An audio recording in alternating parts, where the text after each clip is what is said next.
ברוכים הבאים לפודקאסט, הראשון מתוך לא יודע כמה. היום אנחנו פה עם המפתח גוף הטבעי הכי טוב בארץ, נוי בראל.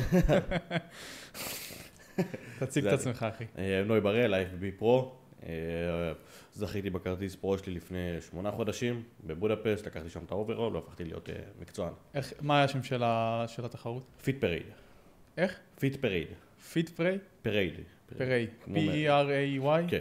וואלה. כן. איך הייתה הרמה שם? כמו שהיית מצפה מ-IFBB. קשוח? כאילו מאוד. נגיד בינך לבין זה מתחתיך זה היה צמוד? כן, מאוד. האמת היא, איך שזה עובד זה, יש לך תחרויות שהן תחרויות כמו מה שהיה עכשיו, אמצ'ר אולימפיה בספרד, ששם זו תחרות שהיא נחשבת תחרות מאוד גדולה, באים לך הרבה אנשים, תחרות מאוד יוקרתית, ואז הם בהתאם מתאימים את הכרטיסי פרוגרם. הבנתי. זה אומר, יש לך 4 קלאסים, A, B, C, D, וכל מי שמנצח קטגוריה עולה לאוברול. ואז יש לך 4 קלאסים, זאת אומרת 4 אנשים באוברול, מתוכם 3 מקבלים כרטיס פרו. עכשיו שזו תחרות קצת יותר קטנה, אזורית קטנה, מה שאני עליתי אליה, רק מנצח אחד מקבל את הכרטיס, עולים לאוברול, 4 אנשים, ואז מי שמנצח באוברול, אז הוא באמת לוקח את הכרטיס. כאילו זה שניצח את כל התחרות. בדיוק. כמו בתחרות כמו שאמרנו בדיוק. בארץ. אז האמת היא, שמי שהייתי בקלאס A, הוא היה התחרות הכי קשה שלי מכל, גם כאילו כאילו מי מהאוברול שלקח עצמו. שני במקצה. כן, אני חושב שכאילו אם אני לא הייתי שם, הוא היה מנצח את הקלאס, הוא היה לוקח גם כרטיס פרו. הוא היה לוקח גם את האוברול. מטורף. כן. וואלה. כן. איך קוראים לזה שלקח שני אצלך? ניקולה. האמת שהוא בדיוק עלה עכשיו בספרד, לקח עוד פעם מקום שני. יאללה. כן, והוא בחור טוב, כן. הוא בא בשיפור עכשיו לזה? חד משמעית, הוא היה נראה מטורף. טירוף. כן. מאיפה הוא? ספרדי, מה נוטו, ספרדי. או איטלקי או משהו עכשיו, כזה. איך קוראים לו? הישראלי. ציפורי, לא? ציפורי, כן. לקח לקח מקום שני. שני בקטגוריה שלו, נראה מדהים. כן, כאילו, הוא הוא... עושה שיפורים. משהו עלה על חומר, איך הוא נראה מטורף. כן, כן. הוא נראה מטורף. עושה את זה כאילו, נכון. אמיתי, ריספקט, כאילו, הוא נראה פסיכי. כן, כן, עושה את זה נכון. הוא עושה שינוי כאילו מבחינת הפיזיק שלו, אני זוכר איך הוא היה נראה לפני, וכאילו... הוא אצל קובי גם? כן. קובי יודע מה הוא עושה, אחי. קובי יודע מה הוא עושה, חד מטורף. משמעית. וואלה, מטורף. כן. מי לדעתך, חוץ ממך בארץ, הוא בטופ של הפיתוח גוף? בוא נגיד הלא טבעי בארץ. תשמע, יש לך בסוף של דבר מקצוענים שאתה לא יכול להתכחש אליהם. דליק אגנוביץ', קובי יפרח, סער קזס. מתוך אלה שעדיין נגיד לא לקחו IFBB פרו. עם הפוטנציאלים שאני יכול לראות, עמית זוהר, אחלה עמית. אחלה עמית. גבר. כן, בן 22. הוא היה מולי בקלאס שאני התחרד. כן? כן. ומי ניצח? הוא לקח שני, אני שלישי. הוא פסיכי, אחי. הוא פסיכי. הוא פרופורציונלית, הוא כאילו, הוא הג'ים ברוס שלי, אני קורא לו פוקי. כן, ברמה כזאת, כן, הוא היה... עכשיו, בלי להיות כאילו בייסט, להיות כאילו משוחד, הוא באמת אחד מפתחי גוף, לא סתם אני מתאמן איתו, ברמה שלי, ותחשב איזשהו חובבן, בינתיים לפחות. אתה מאמין שהוא ייקח פרו בעתיד? כן, זה לא פרו, הוא ידרך באולימפיה. וואלה. כן, הוא מטורף. וכספי. יונתן יונתן כספי. כספי. כן, שתינו הם החובבנים היחידים כאילו שאני רואה כרגע, עם המנטליות והנראות שמספיק טובה כדי להתקדם בעתיד. מטורף. הם שניהם קלאסיק או אופן? לא, כספי אופן, עמית מטורף. קלאסיק, כן. זה עמית גם, שואה טבעי הוא היה עם קובי, נכון? כן, הוא עם קובי מאז ומתאמן. מטורף, אחי. כן. מטורף. ובסופו של דבר זה גם לויאליות למאמן שלך, כאילו ברגע שאתה איתו והוא יודע והוא לומד אותך, אחי הוא יכול להביא אותך לקצוות פסיכיים, כאילו. כן, אני לא חושב תשמע, ראיתי אנשים שנתנו לויאליות למאמנים שלהם והם נפלו בזה, ובאותו תשמע גם נתנו לויאליות למאמנים שלהם והרוויחו מזה. אני יכול להגיד בלב שלם שמאז שאני עם קובי אני רק מרוויח. טירוף. ויש לי אנשים שהם במעגל שלי שהיו לויאלים לאנשים, יצאנו לדבר על זה בחוץ, שהם רואים בהם יותר כמוצר מסוים, כן, שאתה צריך לנפח אותו ולשים אותו על הבמה, מאשר בן אדם שמגיע לו לגדול ולהתפתח, וככה אתה גם רוצה לתת לו. קובי רואה אותי בתור בן אדם לפני שהוא רואה אותי בתור מפתח גוף. זה מדהים. הוא מתנהג עליי באותו צורה, הוא מפתח אותי ביותר מתחומים. בעיניי גם הקטע בתור מאמן, כאילו אני אומר את זה גם אני בתור איש מקצוע שמלווה אנשים, כן. אתה חייב שיהיה לך את הבן אישי ואת הפן הזה, כאילו לפני המקצועיות. ברגע שאתה בא ואתה מנגיש את המידע לבן אדם ואתה באמת כאילו מתחבר אליו בפן הרגשי והאישי, אחי, זה נראה אחרת. גם כל התהליך יהיה קל יותר. שמע, כן, בתור מאמן, אני בטוח שאתה מכיר את זה שיש לך. בסוף של דבר, כן, יש את האישי הזה, אבל אתה רוצה גם שבן אדם שמגיע אליך, ייתן מעצמו. אתה מבין? חד משמעי. דיברנו על זה גם מקודם, של העניין הזה של לקחת השראה מהמאמן שלך לגבי התייחסות למתאמנים שלך בסוף של דבר. אם יש משהו שלקחתי מקובי זה של אם אתה נותן לו 100% למה שהוא אומר, הוא נותן לך בחזרה 200%, ואני מתנהג ככה גם למתאמנים שלי. אני גם. אני רוצה כאילו באמת, אני נהנה לראות את המתאמנים שלי מתפתחים. חד משמעית, ברגע אני הענה הכי גדולה שלי בתור מאמן ובתור בן אדם שבאמת, כאילו אני מאמן מ-2018, כאילו בתחום הזה, והדבר הכי כיף לראות זה שמתאמן שלך בא ומצליח כאילו, בגלל דברים שאתה הנגשת לו, בגלל שהוא באמת הקשיב לך, אחי, זה עולם ומלואו, כאילו ממש, זה ממלא אותך בצורה שאנשים לא יבינו. חד משמעית, אני באמת, יש לי כאילו אהבה מטורפת לתחום הזה, ובגלל זה אני גם אומר, כשבן אדם לא בא ונותן מעצמו את מה שאתה מצפה שהוא ייתן בתור בן אדם שבא ונתן לך את הכסף שלו, אז יש גם איזושהי סלידה מסוימת, לצערי. אבל כן, כשבן אדם נותן מעצמו, אתה יכול לראות את זה, וזה גם כאילו גורם לך להמשיך. אני גם מאמין שאתה רואה את זה לרוב כאילו כבר מהשיחה הראשונה עם המתאמן. יש כאלה שבאים וחושבים שאם הם שילמו, אז הם כבר כאילו עשו 90% מהדרך. אני לא מבין שוואלה, שילמת, עכשיו המאמן יבוא וינגיש לך את המידע ויעשה הכל בצורה יעילה ביותר, ואם אתה לא תקשיב לו, אתה לא תגיע כאילו לשום מקום. חד משמעית, כאילו אתה תשאר באותו מקום. חד משמעית, ואנשים כאילו פחות כסף. כן. אנשים חושבים שעצם זה שהם שילמו כסף הם כאילו בתוך הזה. כן. ונתקלתי המון במתאמנים כאלה. כן, אתה אומר שאתה ב-2018, אני פתחתי את העסק שלי כאילו של האימונים לפני 9 חודש. מטורף, אחי. הייתי עובד בהייטק לפני איזה 3 שנים. וואלה. כן. איפה בהייטק? הייתי עובד בתור System Engineer. איש תשתיות... למדת כאילו עשית תואר בעניין? לא, למדתי סייבר, ואז הלכתי לעבוד בנוק, ומשם התפתחתי כאילו לנהל את הנוק, ואז עברתי להיות כאילו איש תשתיות וזה. חזק. כן, ואז חזרתי לפיתוח גוף לפני 1.5 שנה, כאילו לקחתי הפסקה של 3 שנים. כמה שנים אתה מתאמן? 6. וואלה, מטורף, אחי. כן. אפילו לא 6, כן, לא 6. ריספקט. גיל 22 התחלתי להתאמן, גיל 23 אמרתי אני רוצה לעשות מזה כסף, איך אני עושה מזה כסף? מן הסתם שהכרטיס ביקור שלך זה הגוף שלך, אתה צריך להיראות טוב. ואז אמרתי אוקיי, בוא נתחתב, אבל אם אני מתחתב, נותן 100%. כאילו אני מתחתב, אני עולה על במה.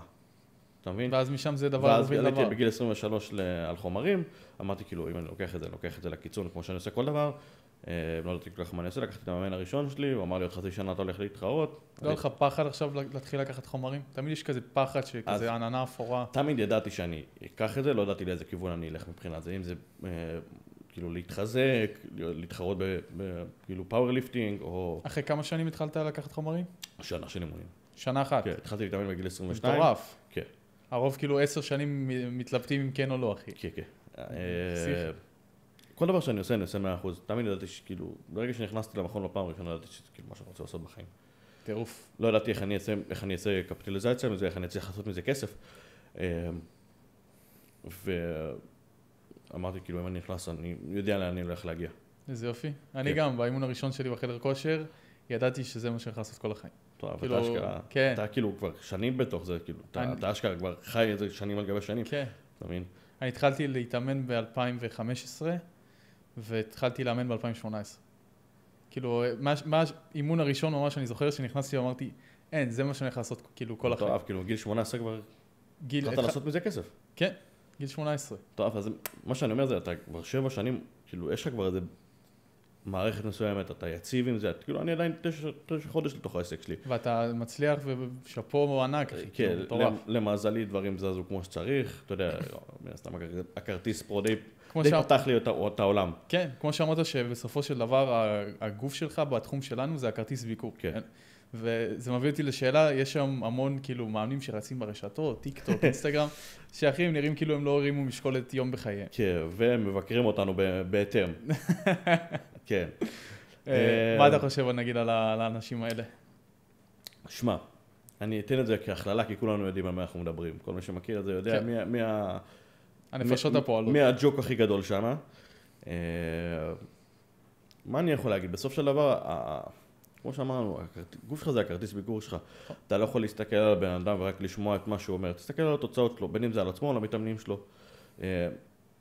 ועל מי שאנחנו מדברים, רובם גם, אין להם לא את זה ולא את זה. זה שאנחנו מדברים, אנחנו לא נזכיר שמות. בעיניי יש לו הרבה דברים גם שהוא אומר שהם נכונים, הצורת הנגשה שלו היא על הפנים. חד משמעית, והסיבה היא כזאת, אנחנו מסוגלים להגיע לזה, ובגלל זה אנחנו נראים כמו שאנחנו נראים, ואנחנו מצליחים כמו שאנחנו מצליחים.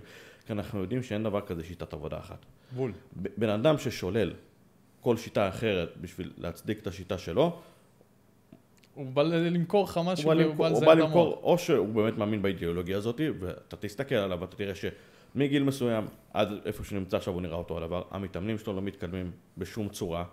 מן הסתם שהם התקדמו את החודשיים, 3, כשהם נכנסו להתאמן, כי הם לא התאמנו עד עכשיו. בול. אבל אין פה פרוגרסיב אוברלוד, אין פה אחרי 3-4 חודשים התקדמות ממשית. זה מה שאנשים לא מבינים, נגיד, רץ עכשיו בהמון בטיקטוק לעשות 2 סטים לתרגיל, וזה מה שהכי הולך, וזה מה שהכי טוב, אבל הם לא מבינים, נגיד, כמו שאמרת, מי שעכשיו נכנס להתאמן ורק התחיל, מספיק שהוא הזיז בלוק של לא יודע מה, של אורז, מנקודה A ל-B הוא יראה התקדמות. בדיוק, פרוגרסיב אוברלוד. כן. הוא כרגע נמצא בפרוגרסיב, אבל הוא לא ממשיך לעשות את זה, הוא לא ממשיך להתקדם. אז אני בא ושואל, מה קורה עכשיו, אוקיי, אתה הולך על השיטה הזאת, פול בדי, 3 פעמים בשבוע, אותם תרגילים, 2 סטים, מה קורה שפתאום הכתפיים בפיגור, מה קורה שהגב בפיגור, מה קורה שהחזה בפיגור?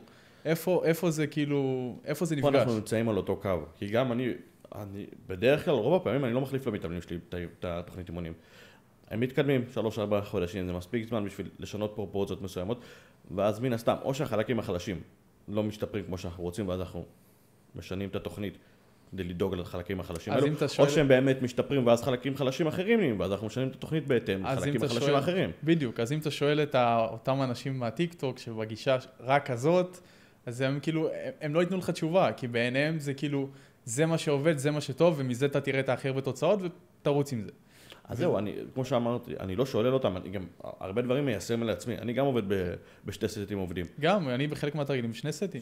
כן, כשל הוא אני לא יכול להגיד שכשל הוא הדרך היחידה, כי בסוף של דבר, בן אדם שהוא לא מתאמן כמות זמן שאנחנו מתאמנים, הוא לא יודע איך לגעת בשריר בתצורה שאנחנו אומרים, והכשל שהוא מרגיש הוא לא כשל נכון. נכון. הוא כשל של אני לא רוצה להרים יותר. אם אתה תגיד עכשיו לבן אדם, סתם, כאילו מישהו גם שמתאמן נגיד חצי שנה, אתה תגיד לו, תגיע לכשל, רוב הסיכויים שהוא ידחוף את עצמו יותר, מאשר אם תגיד לו, תעבוד ב-RIR 1 או 2. אז אני לא מסכים עם זה, אתה יודע? לא מסכים עם זה? לא, אני לא חושב שבן אדם שמתחיל להתאמן יודע מה זה כשל, חודשיים, 3, 4, 5. אבל לא, עצם זה שאתה מכניס לו את זה לראש, והוא ישאף לשם, הוא ידחוף את עצמו כאילו קצת יותר. לא, אני חושב שזה נורא אינדיבידואלי. ואז אנחנו עוד פעם חוזרים אם אתה אומר את זה, אז אנחנו נכנסים לזה שיש רק שיטה אחת מתאימה לכולם, ואז כולם תשים אותם על כשל. אני חושב שיש אנשים שפרוגרסיב אוברלוד, שזה התקדמות איטית, פעם אחר פעם, זה הדרך הכי טובה בשבילם. כי אם יש בן אדם שנכנס למכון, לא בחוסר מוטיבט, עם רצון מאוד גדול להתקדם, פשוט שונא את איך שהוא נראה. סבבה? הוא מבחינתו, הוא נכנס למכון, כמו שאמרנו מקודם בתחילת השיחה, הוא נכנס למכון, הוא עשה כבר 90% מהעבודה, הוא לא צריך לדחוף את עצמו, סבבה? אני בתור מאמן, חובתי להכיר את הבן אדם הזה, את המנטליות שלו, ולגרום לו לדחוף את עצמו. זה שאני אגיד לו כשל מבחינתו, זה שהוא הרים 3 פעמים את המשקולת של 5 קילו, הוא הרים את זה, פעם הוא לא הרים את זה, אז מבחינתו זה כשל, אתה מבין? אבל אם אני אשים לו בתוכנית, אתה חייב להרים 10 קילו, 12 פעמים, פתאום זה יזוז. אתה מבין את ההבדלים, איזה פערים מאוד גדולים שיכולים לבצע פה? כן, אני גם תמיד נותן למתאמנים שלי בתוכנית סתם לעשות, ניקח נגיד סקווט, נגיד לכמות סטים ל-X חזרות, נגיד ניקח 8 חזרות, אז אני אומר להם, תתאימו את המשקל לכמות חזרות. זאת אומרת שבחזרה השמינית אתם צריכים להגיע לרמת מאמץ מסוימת, שתדעו שכנראה לא יכולתם להמשיך מעבר ל8. ואז אתה כאילו, אני גם אומר להם לפעמים, אל תגיעו אפילו ל8, תגיעו לאזור ה6, ואז כאילו תנסו להתקדם. אוקיי, אז אתה מתחיל להנחיל להם את היכולת הזאת, להבין איך כשל אמור להיראות. כן. אתה מבין? אז אתה כן נותן להם קו מנחה. לעומת זאת, בן אדם שמתאמן 2-3, אתה יודע שהוא נמצא במכון, ויש לו כבר את המנטליות הזאת, כי הנחית אותו כבר בעבר, אם אתה תכתוב לו כשל, הוא ידחוף את עצמו כנראה. ואז אני מסכים איתך. הבנתי מה אתה אומר. כן, אני לא אומר להם שומעים כשל, כי תמותו, כאילו, לא, זה לא ככה. הם לא ידעו גם איך לעשות את זה. בדיוק, הם כאילו, אלא אם כן שוב, זה בן אדם מאומן, כאילו, שיודע... זה גם תופס לשתי הכיוונים. או שהוא ייקח את הכשל הזה פחות מדי, או שהוא ייקח את הכשל הזה לכשל שהוא לא שרירי, כשל שהוא... אני אפגע בעצמי, כדי להוכיח שאני מסוגל לכשל, נפגע במערכת העצבית, בג'וינטים או דברים כאלו, ואז הוא יושב לך 2-3 בבית. מה אתה חושב על כל הקטע עכשיו שרץ גם ברשתות, שזה סייאנס נגד ברו-סייאנס? אני אומר, עוד פעם, אנחנו לא יכולים לשלול שיטות, מן הסתם, אבל גם יש גלגל מסוים, אתה לא יכול להמציא את הגלגל מחדש. נכון. יש לך אנשים, אחד הדברים שאני הכי מאמין בהם זה לוגיקה. לוגיקה בסיסה והגיונית. קח בדי בילדר, בטופ 5, קח את כל המפתחי גוף שלו, של הטופ 5, תראה מה הם אומרים על איך הם התאמנו בצורה מסוימת, כמה הם עשו, מה הם אכלו, מה הם עשו, קח אותם בקטגוריה אחרת, תתחיל לעשות את ההשוואות בין כולם ותראה איזה שיטות הכי משומשות. ואם זה עובד בצורה כזאת, אתה לא יכול להתעלם מזה. נכון. מן הסתם שאנחנו רוצים תמיד לנסות וליהנות יותר, אני חושב שברגע שאתה נכנס ל-Science Based, ואנשים לא מדברים על זה מספיק, ברגע שאתה נכנס ל-Science Based, כל מה שאתה חושב עליו, זה על איך אני עושה את הדברים בצורה הכי פרקטית, הכי אופטימלית. כן. מה אם ליהנות מלהיכנס למכון? בול, אחי, זהו. אני אוהב לעשות דברים שאני יודע שיקדמו אותי, אבל שכיף לי לעשות אותם. לא סתם, כי זה אופטימלי, אז אני אעשה את זה בזווית הזאת, ומזה אני אתקדם. אם לא כיף לי, אני לא אעשה את זה, אחי. בדיוק, אחי, אני מפתח גוף מקצועי. זה הקריירה שלי, ואני עדיין נהנה להיכנס למכון כל יום. מטורף. עזוב את זה שכאילו יש לי ג'וק וזה, אבל אני נהנה כל זה גם למה אתה מצליח בזה, אחי. כן. אם היית סובל ולא לך כיף, לא היית מצליח כמו שאתה עכשיו. כן, יותר מזה, אחי, אם יגידו לי שמה, אתה תלך סייאנס בייס, אתה תהיה טוב יותר ב-20-30%, אבל אני אשחוק את עצמי ואני לא רוצה להיכנס למכון, לא שווה לי, אחי. חד משמעית מסכים איתך כל מילה, אחי. בול, כאילו. אם אתה לא נהנה מהדרך וממה שאתה עושה, התוצאה לא משנה. חד משמעית, אחי. אין מה לעשות. כן. טירוף. אני גם אוהב את הקטע של נגיד, איזה אנשים, אני יודע שקובי הוא דמות השראה מאוד גדולה בשבילך, אבל איזה, נגיד, חוץ מקובי בעולם אולי, שהיית, נגיד, בתור מתאמן מתחיל, היית רואה אותם, והיית כאילו מנסה את הטכניקות שלהם, את השיטות שלהם. עולה לך מישהו לראש? אז אני התחלתי בתור פאוור בילדר. כאילו... פאוור בילדר זה כאילו להתחזק, להיראות טוב, לא ללכת לכיוון של פאוור ליפטר, אבל באותו נשימה לא ללכת להיות כאילו מפתח גוף. כאילו מיקס ביניהם. בדיוק. כאילו מהסקוואט, בנץ', דדליפט, חזרות נמוכות, וכאילו עוד איזה אקססוריז. אנחנו גם נדבר על זה. אז דויד לייד. דויד לייד. דויד לייד כאילו היה... עד היום יש לי את השיר של הטרנספורמיישן שלו בפלייליסט. כן, אז הטרנספורמיישן שלו הייתי הולך לישון עם זה כל לילה. חזק. כן. היום אני נראה כאילו, אתה יודע. כן. אנחנו לא... זה עברתי כאילו בכמה וכמה רמות. מטורף. כן, אבל ברגע שהתחלתי להתפתח, כאילו הייתי רואה את דויד לייד וברדלי מרטין, אם אתה מכיר. ברדלי מרטין בהתחלה שלו, שהוא עושה את בהתחלה שלו, שהוא היה עושה סקווטים עם בנות וזה. כן, והיה לו את התוכנית לינבולק, אתה זוכר? שהוא היה מפרסם אותה ממש. איזה תוכנית? לינבולק. לא, האמת שלא, לא הייתי שם. אתה חייב לראות, אתה אוהב איזה רצח. כן? ממש, זה ב-2018, 2017 כזה נראה לי היה. אוקיי. מטורף. כן, אז הם היו שתי אישיות, כאילו, שגם שתיהם היו מרימים, לא היו מתחרים, אבל מרימים כבד, ופיתוח גוף, כאילו, בשביל ליהנות מהם, אימונים כדי ליהנות מהם. אז כאילו ברדלי מרטין נראה לי הוא בין הראשונים גם שעשה את זה ביוטיוב. כן, הוא די פיתח את זה, דויד לייד פשוט פוצץ את זה עם הטרנספורמיישן שלו, ונעלם. כן, למה? אבל היום הוא עדיין כזה פה ושם. כן, אבל הוא פחות מעלה, הוא יותר, לפי מה שהבנתי, הוא קריאיטיב בג'ים שרק, ומצא לעצמו תניס שעשה מספיק כסף וברח. היה לו את הסקואד הזה שלו, היה לו את קווינטון. קווינטון. והיה לו את דילן מקנה. אז אתה שמה. אחי, אני כאילו זוכר את הכל. כן, כן. אני הייתי מאוד אוהב את הסצנה, כאילו אהבתי את זה רצח לראות את זה. קווינטון כבר לא מתחרה לפי מה שאני יודע, הוא הולך, חוזר. דילן מקנה, אתה זוכר? דילן הפך להיות אבא, גם לא שם. הוא הפך להיות אבא. די. התחרה, לקח את ה-IVB פרו וסיים. במץ פיזיק. הוא נראה לי, הוא היחידי מהשלוש שיצא בהצהרה שהוא לא טבעי כבר, נכון? דיוויד לייד עדיין כאילו אומר שהוא טבעי. כן. והקווינטון אני לא יודע. קווינטון יצא מהפריים. כן, יצא. ואז יש לך את סטיבן קאו. האסייתי. האסייתי. שהוא עד היום מתחרה, עדיין ברמה מאוד גבוהה. סטיבן קאו. אז אתה מכיר בטח את ג'ף סייד, את זיז, את... גם עליהם גדלתי, כאילו. מטורף. אז אני נגיד הבן אדם שהכי לקחתי ממנו השראה ואני הכי אוהב את איך שהוא מנגיש את המידע והכל, זה סט פיורסי. אתה יודע מי זה? כן, בטח. הוא האיידול בשבילי כאילו בתחום. כאילו, למרות שהוא, אתה יודע, הבן אדם התחרה ברמות הכי גבוהות, הוא לא טבעי, ובטח השיטות שלו גם... באמת איך זה עובר מבחינת הקו הזה בתור טבעי למישהו כמו ספורס, שהוא מאוד מאוד פתוח לגבי חומרים. כן. אחד הנישות המאוד גדולות שלו. כאילו הוא הבן אדם שאני אוהב מאוד את המנטליות שלו. כן. שהוא כאילו בא ואומר, כל דבר שאתה רוצה לעשות ולהשיג, תעבוד בשבילו, תעבוד קשה. כן. כאילו אם אתה לא תעבוד קשה ובאמת תזיע וכאילו... תעשה מה שאתה יכול וכל מה שצריך בשביל להגיע לאותו נקודה, אתה לא תצליח. הוא מאמין כאילו בעבודה קשה. זה גם כאילו המוטו שלי לחיים. אני תמיד מאמין בעבודה קשה. אנשים כאילו רואים אותי פה במשרד, כאילו לפעמים עובד כאילו מ-8 עד 12 בלילה. אומרים לי, תגיד לי, מה קרה לך, השתגעת? א' כל, זה הדבר אין משהו שאני יותר אוהב לעשות ממה שאני עושה היום. אז כאילו אני אומר, אם אני אוהב לעשות את הדבר הזה, למה שאני אוציא את עצמי מאותו דבר? חד משמעית. כאילו, תחשוב, מצאתי בוא נגיד, נקרא לזה הייעוד שלי, זה לא באמת הייעוד. כן. אני כאילו מאמין שזה חלק מהייעוד שלי בחיים, לבוא ולשפר את האורח חיים של האנשים, לבוא וכאילו לשנות לאנשים חיים, בוא נגיד ככה, וכאילו אני כל כך נהנה מזה, אחי, שכאילו אני מוכן לעבוד גם 30 שעות ביום, אם היה, וכאילו... יש את המשפט הזה שאומר, תמצא משהו שאתה אוהב לעשות, ותעבוד בו, ולא תצטרך לעבוד יום בחייך. כן, בול. כאילו, לעשות כסף מדבר שאתה נהנה ממנו, אתה חופשי. אחי, אני אף פעם לא אומר, שואלים אותי איפה אתה, אני לא אומר אני עובד או אני בעבודה. אני אומר, או שאני מאמן, או שאני בפגישות, אני אף פעם לא משתמש במילה עבודה. כן. וזה... זה המטרה הכי גדולה. אני היום, כאילו עבדתי, אני בן 28, העסק שלי פתוח 9 חודשים, יצאתי כאילו למצב שאני עצמאי לגמרי, שאני חי מלהיות מאמן לפני חצי שנה.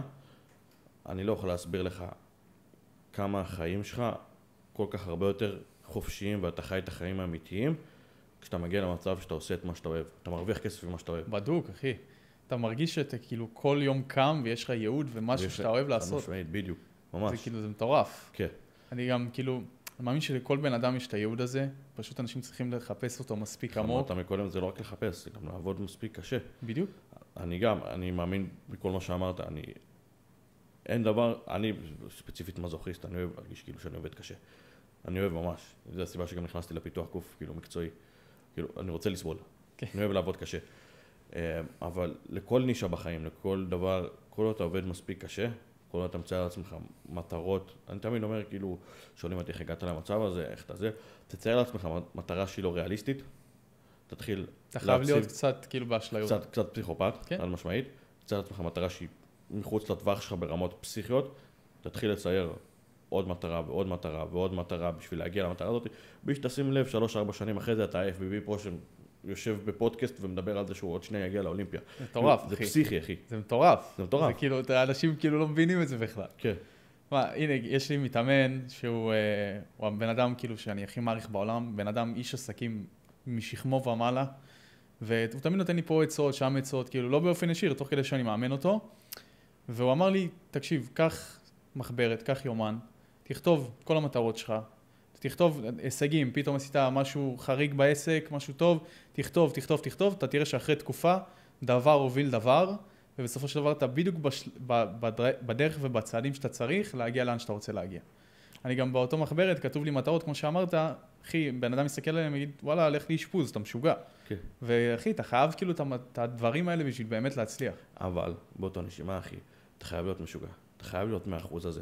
כאילו, אם כל בן אדם נורמטיבי יסתכל על זה ויראה את זה כאילו כמשהו שהוא ריאלי, אז כולם הם עושים את אני אוהב שרואים אותנו כאילו כלא שפויים, כחולי נפש. חד משמעית. אחי, זה כיף לי. כן. הם כאילו, בעיניי הם הבעיה, אתה מבין? הם העדר. כן? אני לא רוצה להיות חלק מהעדר. בול, אחי. כן. אין יותר כיף מלהיות שונה בצורה שהיא חיובית. גם לרוב, זה נכון, כאילו תמיד זה רץ כזה ברשתות, אבל זה באמת נכון.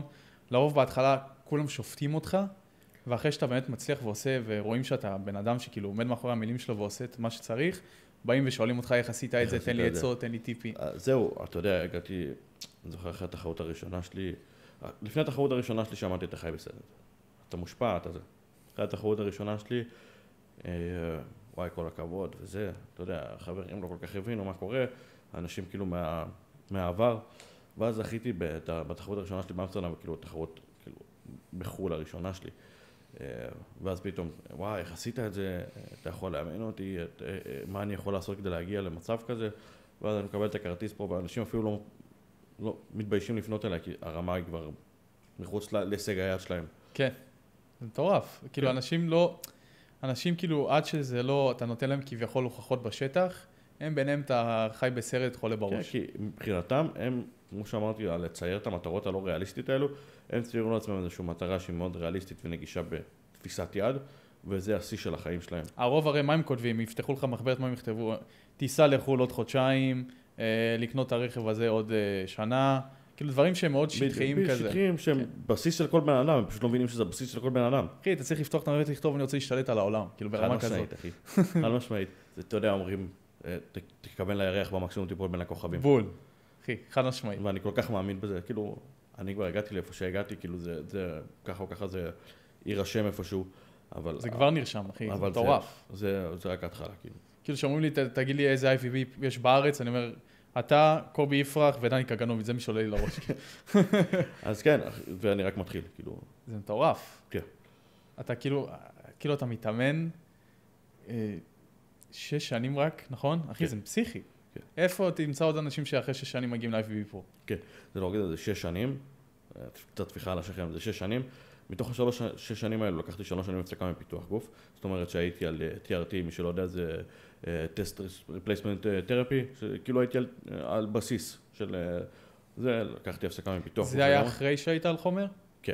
אז כאילו, מה, כאילו, ה-TRT כאילו איזן אותך חזרה למאזן נורמטיבי, שכאילו אם היית טבעי? כן, אני עדיין לא טבעי, כי מן הסתם יש לי את היכולת לשמור על מה שבניתי תוך כדי, אבל לא התקדמתי יותר מדי. כאילו, המשקל במה שלי היה ב-2020 70, המשקל במה שלי ב-2024 היה 73.6. השיפור לא פסיכי, כאילו עליתי... אבל בטח הוויזואלי זה היה מטורף. הוויזואלי מן הסתם, השאפה יותר טוב, בגרות שרי, כי כן התאמנתי תוך כדי, אבל לא כיוונתי לפיתוח גוף. 3 שנים לקחתי הפסקה. 24 זה שלקחת פרו. כן, לא, 24 זה שניצחתי את אמסטרדם.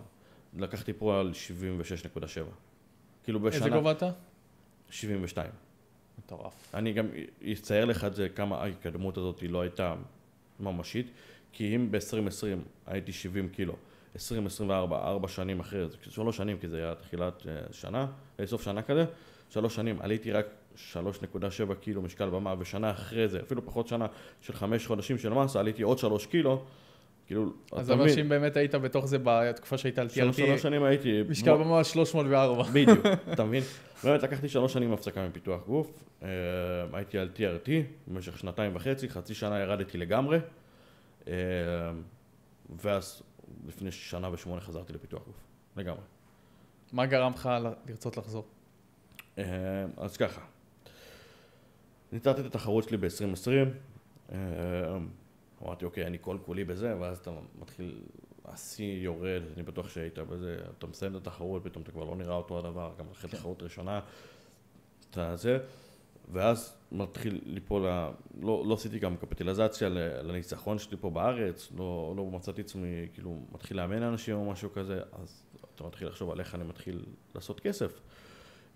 ואז אתה מוצא לעצמך איזושהי ועדה מסוימת, לימודים מסוימים, והכל... כאילו אתה נשאב לזה כזה. כן, הכל שואב אותך לעולם מחוץ לפיתוח גוף, נכנסתי לזוגיות לא טובה, זוגיות... וכאילו, באותה תקופה היה לך עדיין את הוויז'ן הזה ואת הדרייב להגיע לאיפה שאתה היום? כן, פשוט לא ראיתי איך אני עושה את זה.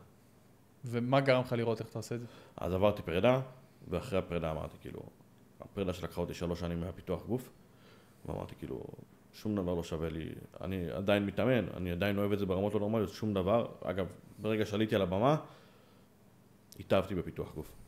כאילו, ברגע שעליתי על הבמה, השמן, הצבע, להתפמפם, הריח של הפרוטן, המסריח הזה. הבנתי שזה המקום שלי, מטורף. בחיים. כאילו, ידעתי שזה בשבילי. כמו עם החדר כושר שאמרת לי. כן, על אותו עיקרון. חדר כושר, העלייה על הבמה. בתור ילד גם היית בספורט כלשהו? לא. אף פעם? לא. וואלה, זה מטורף. תמיד הייתי אתלטי, אבל אף פעם לא מימשתי את זה. זה כאילו גילית את עצמך מחדש כזה, אתה מבין מה אני אומר? כן. אז באמת עברתי פרידה, ואמרתי כאילו, שום דבר לא שווה את המטרות שלי, כאילו. ואז אמרתי, אוקיי, אני לוקח את עצמי בידיים, ואני נכנס לזה. מה שלא יהיה. all in, כאילו. אני מוכן למות בשביל זה. מטורף. כן. מטורף, אחי. כן. איפה אתה רואה את עצמך, נגיד, עוד איזה 3-5 שנים? מבחינת התחרויות, מבחינת יש לי איזשהו, אני אף פעם לא אוהב להגיד כאילו דברים לפני שהם קורים. מי הסתם שאני רוצה להגיע לאולימפיה, לפחות פעם אחת. תגיע לדעתי, אחי. וואלה, אני רואה את זה. אני מאמין שזה יקרה יותר מפעם אחת. טירוף. כן, אני... תסביר אולי לצופים מה צריך בשביל להגיע לאולימפיה. כי הרי אתה כבר פרו, אז איך אתה מגיע מפרו לאולימפיה? ניצחון אחד, זה כל מה שחסר לי. של תחרות פרו? תחרות פרו, ניצחון אחד, מקום ראשון אחד, והגעתי לאולימפיה. איפה לדעתך התחרות כאילו הכי נגישה או הכי פוטנציאל לנצח, כאילו באזור, או לא יודע, כאילו זה אירופה? אתה לא יכול לדעת. אתה לא יכול לדעת כאילו מי אתה לא יכול יעלה. לדעת איזה שמות יעלו לך. אתה לא יכול לדעת איזה פריקים יבואו לך, כמו כל דבר. כאילו יש מצב שאתה עולה ופתאום בא לך איזה, לא יודע, ריגן גריימס, כאילו נגדך וכאלה? הוא בפתוחה, ספציפית הוא לא, אבל... או רב דיזל. או רב דיזל, כן. וואלה. מן הזמן שכנראה התחרו בארצות הברית, אבל יש לך מלא פריקים גם פה בחוסמה, אני לא יודע אם אתה מכיר. איך קוראים לו? חוסמה ביסט, קורא לעצמו באינסטגרם. אחד המטורפים, כאילו לקח מקום 6 באולימפיה. וואלה. הוא מפה מספרד, אתה לא יכול לדעת אם הוא יעלם אותך. כאילו אין לך איך לדעת. אתה לא יכול לדעת, כן. שמה, זה מטורף. כן, אבל בסוף של דבר, המטרה שלי זה לא רק להגיע לאולימפיה, יש לי מטרות מאוד גדולות. כאילו. אחי, כמו שאמרנו מקודם, כן. תשאף הכי גבוה שאפשר. לקנות את כל ה-FVB, כאילו. בדיוק. אז לא באמת אכפת לי מי יעלה נגדי, אני רוצה לנצח. מטורף. אני גם ריאליסט, אז אני יודע שמן הסתם תחרות פה ראשונה שלי, אני אעלה 81-82 קילו כזה, זאת אומרת שיש לי עוד 7 קילו לשים. מה ה-weight cap שלך? 89. 89. כן. הוא היה 82.6 בתור חובבן, הוא נפתח לי ל-89 עכשיו, זאת אומרת שאם עליתי, אם המשקל הכי נמוך שלי היה בהכנה 76.7, זאת אומרת שיש לי עוד 12 קילו לשים. אחי, זה מטורף. זה מטורף. 12 קילו, אנשים שלא יודעים מה זה שריר, לא מבינים ש-12 קילו שריר, יכול לשנות אותך ב-180 מעלות, אחי. 4-5 קילו זה כבר חבילה, זה בן אדם אחר לחלוטין. מטורף. אז תחשוב פי 3 מזה. פסיכי. כאילו, נראה לי בתור טבעיים, אתה נלחם כאילו להשיג אולי 1.5 קילו של שריר בשנה, כאילו. כן. כאילו, במקרה הטוב, אם אתה מבורך גנטית. כן. וזה מטורף, אחי, 12 קילו, זה כאילו, אני חושב... אני בעצמי לא יודע אם... תשמע, אני כבר עוד מעט בן 29, הפיק בדרך כלל קורה סביבות 82-83, אני בעצמי לא יודע אם אני צריך להגיע ל-89 אי פעם כמשקל במה. מה זה נראה לך יצריך ממך? אתה צריך לקחת ים של חומרים. כן, זה כאילו בהכרח לעלות מינון? כן, חד משמעית. באמת? כן. וואלה. כן, כן, כן. בשביל לשים שריר לרמה כזאת של 13 קילו, כן. יש לך כאילו חומרים שאתה יודע שאתה מגיב אליהם טוב יותר מאחרים? כן. אכפת לך לשתף? לא, טסט נגיד לא טוב לי.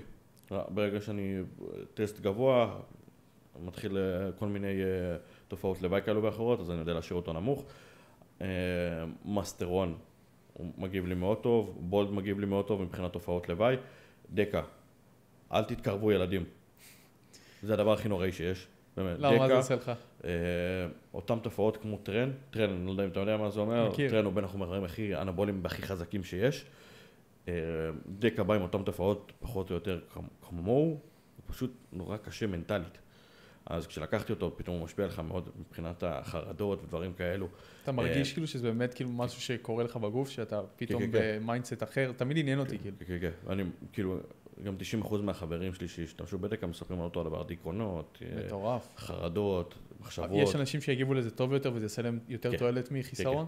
כן, כן. אז החיסרון, התופעות לוואי המאוד קשות של דקה, הן באות מלוות פשוט באופן מנטלי, לפחות מה שאני חוויתי.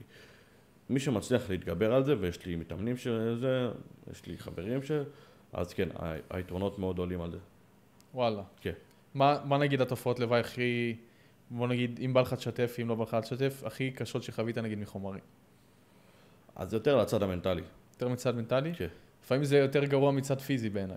כאילו, חד משמעית. מנטלי מחבר אותך, אתה לא יכול לעשות כלום. חד משמעית, אחי. אני הייתי אמור להיכנס למסה מאוד ארוכה.